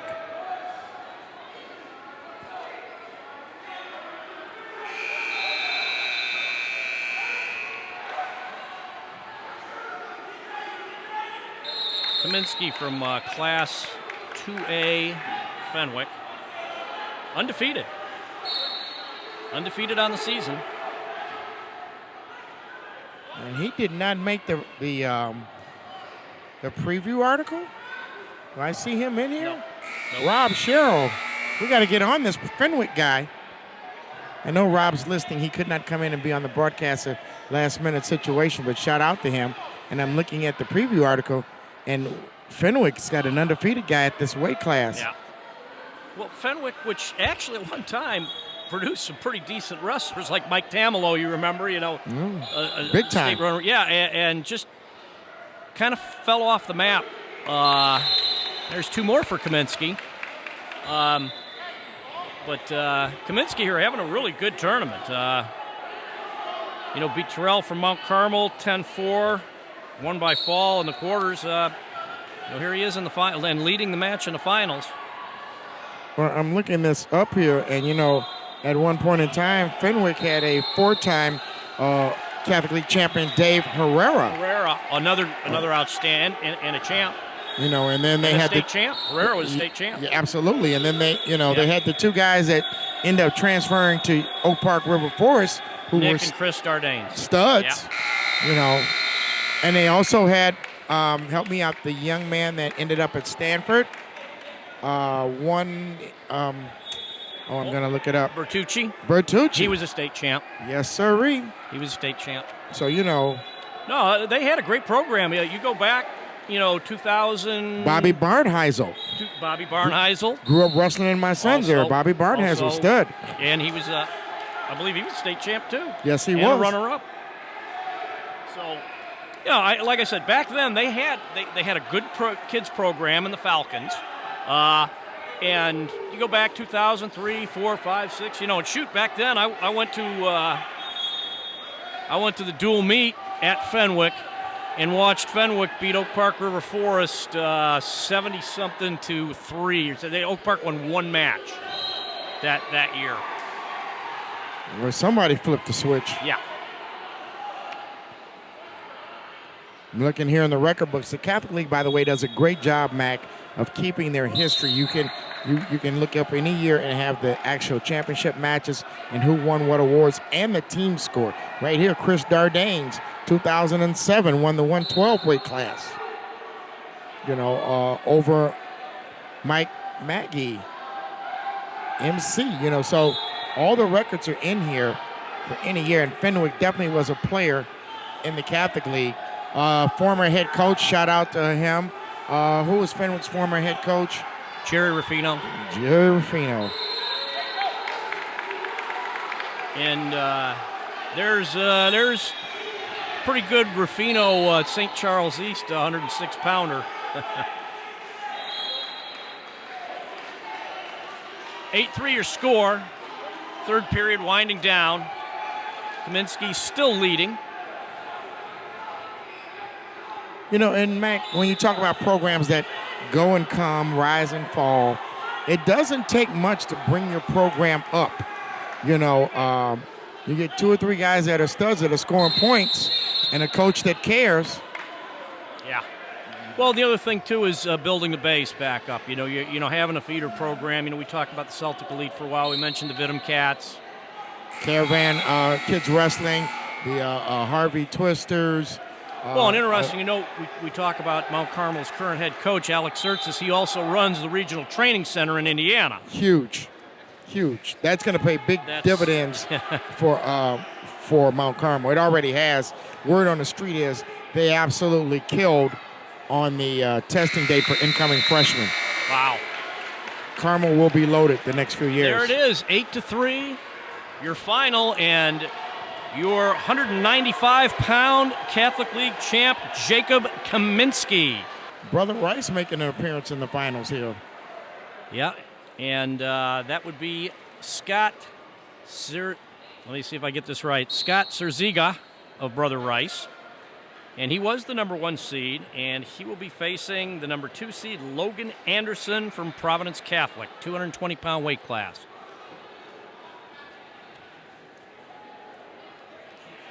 And I think you could see, like we mentioned before, the Providence heavier weights actually did pretty well. Mm-hmm. And then, of course, they had some guys spread out in the finals throughout the other weights.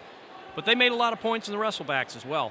Well, I feel like Providence is a year away, maybe 2. Well, they're a young team. Like They're you said, young. They're a young team. But how many did they have downstate last year? We were counting. It was like 6, 7. It was quite a few, not necessarily placing. Well, they had 6 in the finals here. So far, I think the only one who won was the 106-pounder. Okay.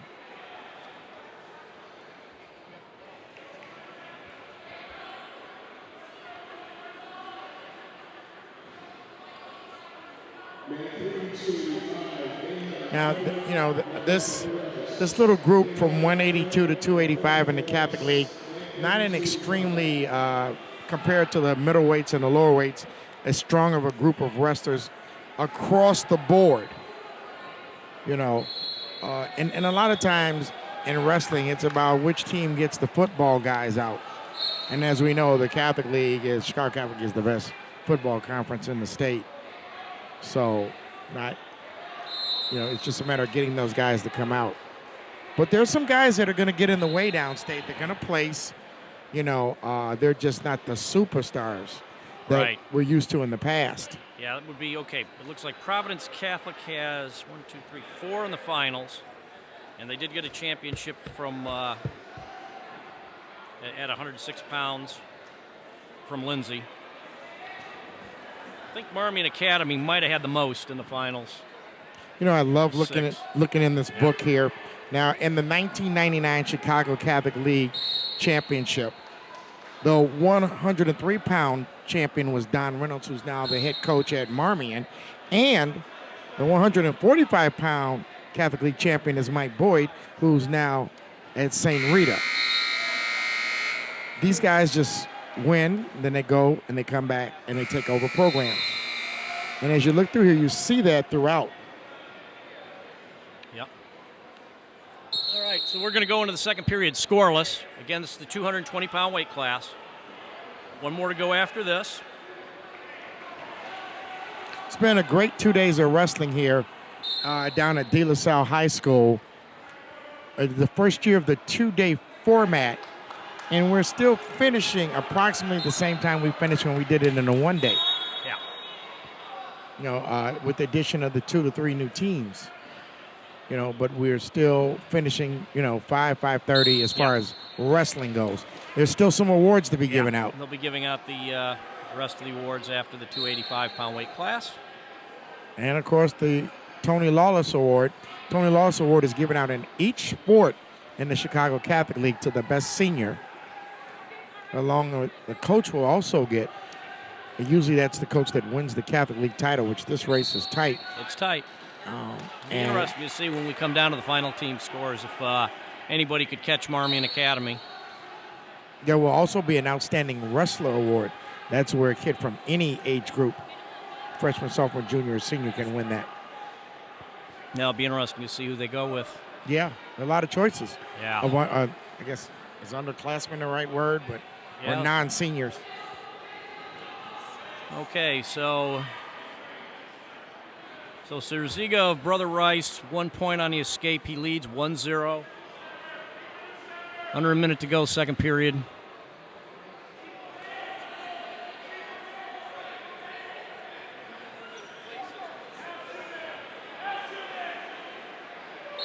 And I want to give a shout out to De La Salle, and if I get an opportunity, I want to talk with Tom White.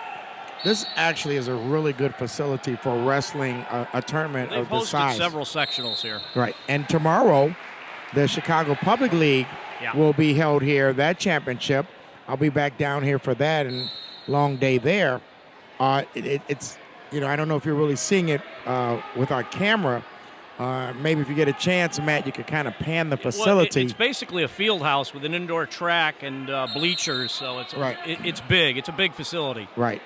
But you can, because too many times in wrestling, you're right on top of people, but not here.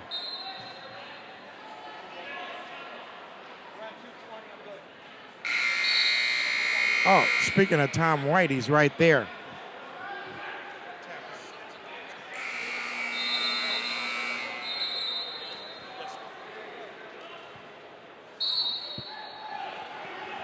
Okay, third period, 1-0.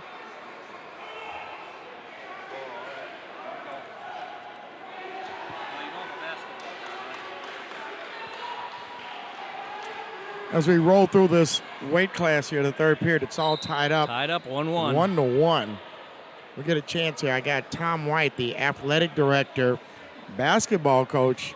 As he reminded me, he's a basketball guy, but first and foremost, he's a sports guy.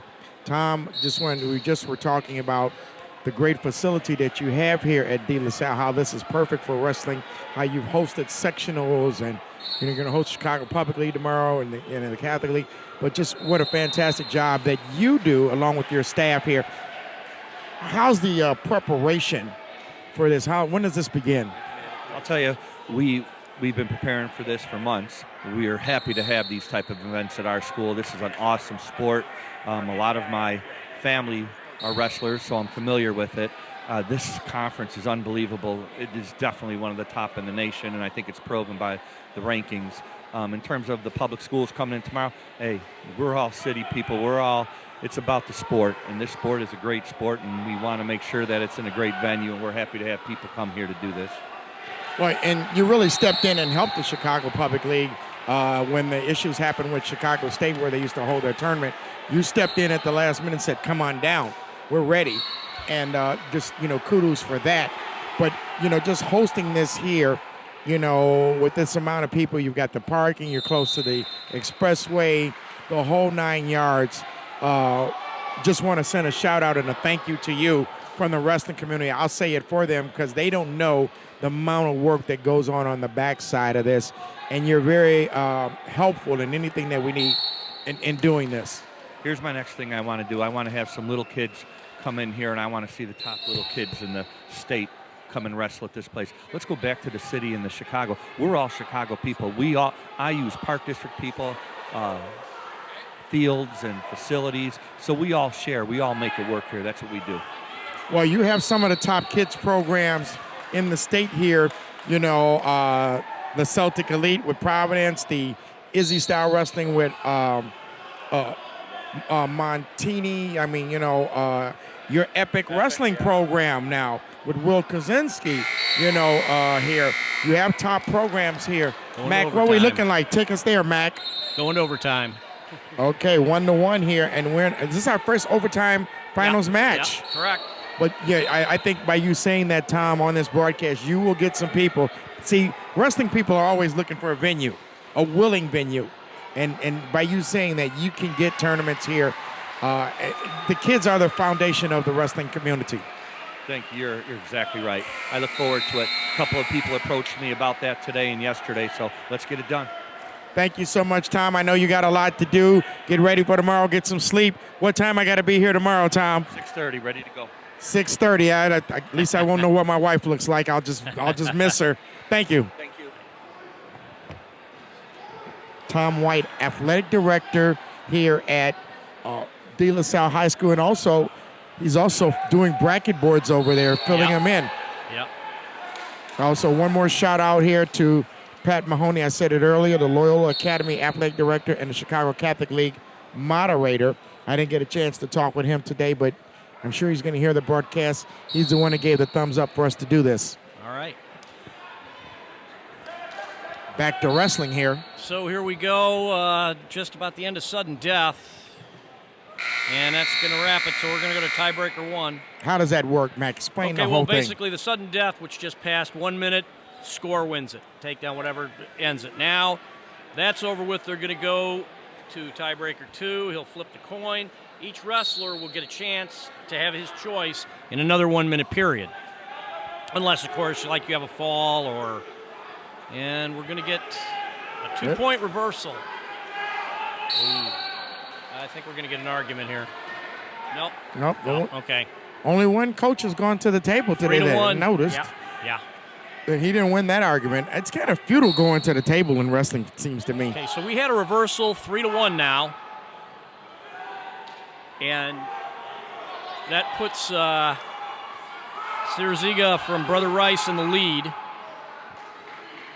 Barring a fall or anything, then Anderson will get a shot. He'll get a chance. He'll get his choice. He's going down. So he's down 3-1. So even an escape isn't going to do it. Well, you got to get an escape. I mean, Yeah. you got to. He's going to have to get an escape and a takedown, or he's going to have to get a reversal to tie it. And not a lot of time here, Mac. I got your clock they're 30 right seconds. They're 30-second periods, so they're short. They're 15, fast. 15 right now. And looks like Cerziga's getting a ride out here. He's got the legs in. Anderson unable to get off the mat. And that's going to end it. And that's going to be your final, 3-1, tiebreaker 2. Your winner from Brother Rice, Scott Cerziga, 220-pound Catholic League champion of the tournament, 285 pounds. And we have Solomon Smith, De La Salle, number 1 seed. Doesn't De La Salle always seem to have heavyweights? Yes.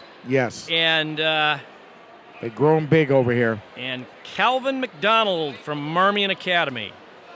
That dude's well put together. I bet he puts on a helmet and shoulder pads. Both these guys.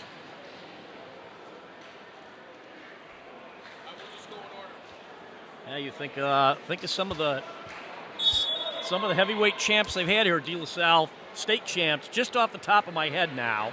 Bus. Yeah. Skates. Yeah. Blades. Blades is doing UFC now. Yeah. Doing well. Curtis Blades, he was just coaching here a couple years ago. Yeah. Uh-oh.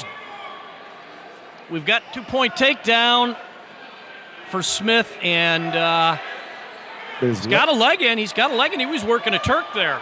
Uh-oh. He's in trouble.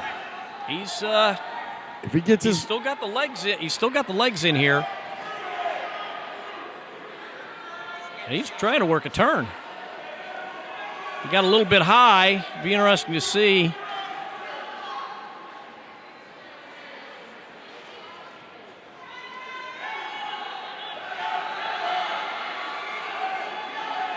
Not often you see a heavyweight in a crab ride position. I mean, is he really in the crab ride? I mean, yeah. Well, he was anyway. He had the legs in. Now he's got the Turk.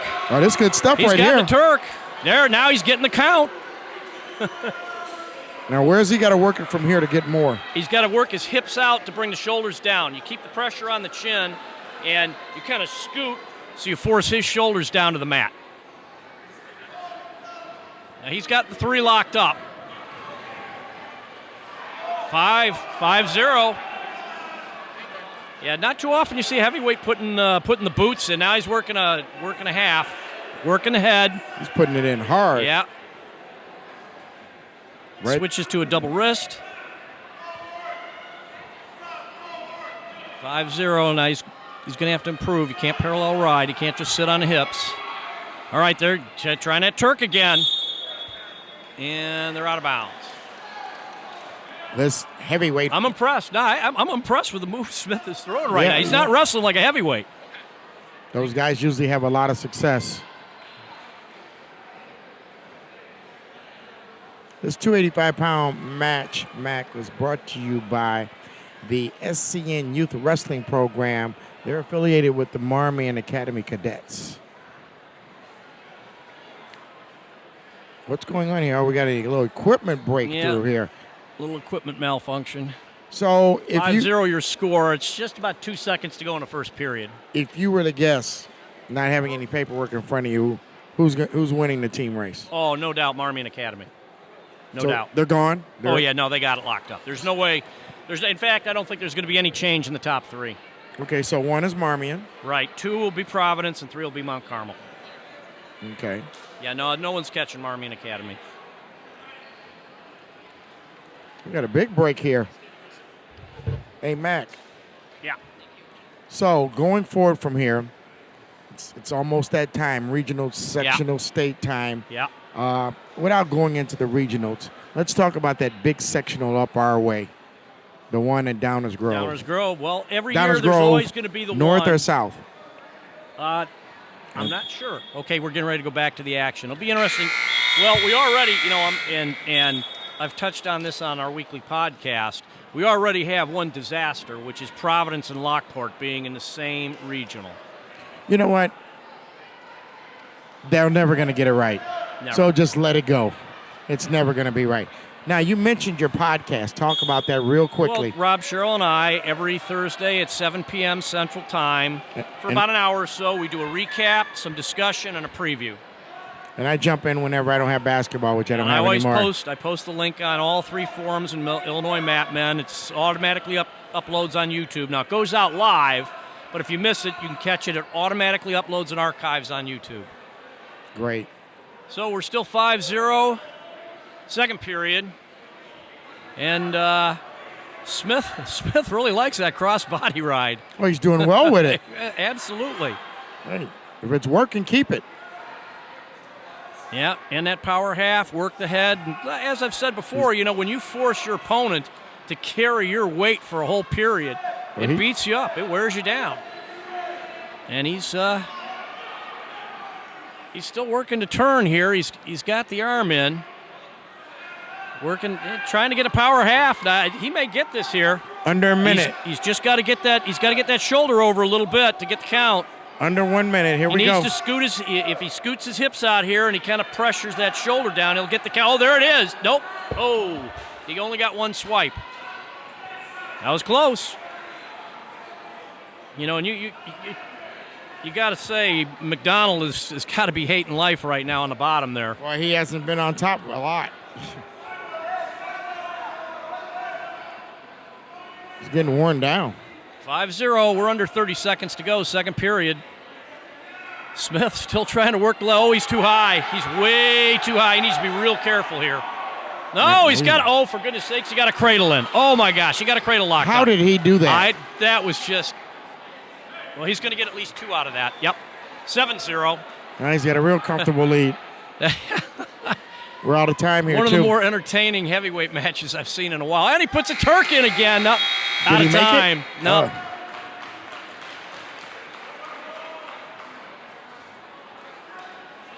Yeah, 7-0 going into the third period. Heck, if I was Smith, I'd go back on top. Why not? He's choosing bottom, but, why not just go back on top?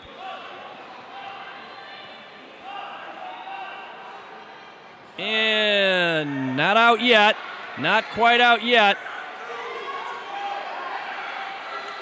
Pop your head out if you can. He's got his hips out. McDonald's got the head in the foot. No, he lost it there. That would have been tough for him to work that and bring it all the way over. Work that Merkel and bring it all the way over. He needs a turn. Yeah. The only thing that's going to help him is a turn. Yeah.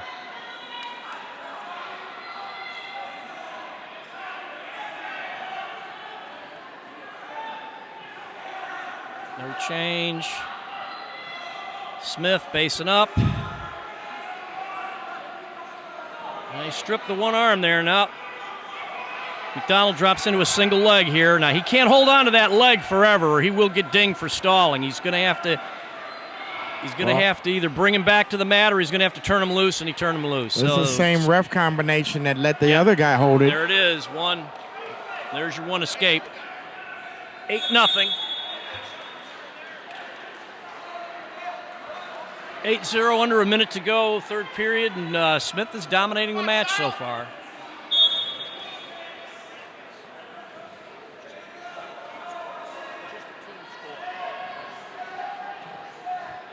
That won't have any.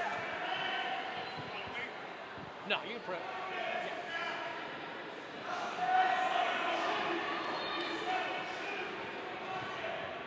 About 30 seconds to go in our final championship match. Smith comfortably in the lead, just doesn't need to make a mistake. Just dance. Stalling at this point is irrelevant.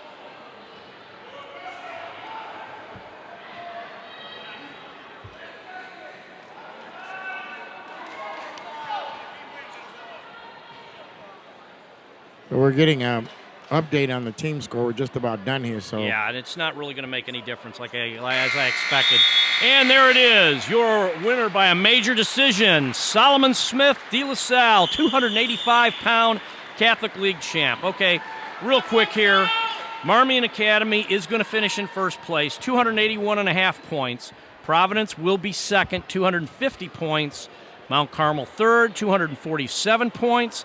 Montini Catholic fourth, 219.5 points. Wow. So So there it is. Yeah, Marmion Academy built up a pretty comfortable lead through the finals and the third and fifth place matches, and really nobody had a shot at catching them after that. So they win by 31.5 points. And this will be their first Catholic League championship. That's true. They've only been in the league 2 years. They've been in the league 2 years. They did a great job, and Marmion tends to do things pretty fast, though. You know, they get up and running real quick. Absolutely. So now we're just going to wait for the festivities to see who gets what as far as the Lawless Awards and all that. Matt, can we take a short break and bring it back? Wait, real quick here. Let's. Jack,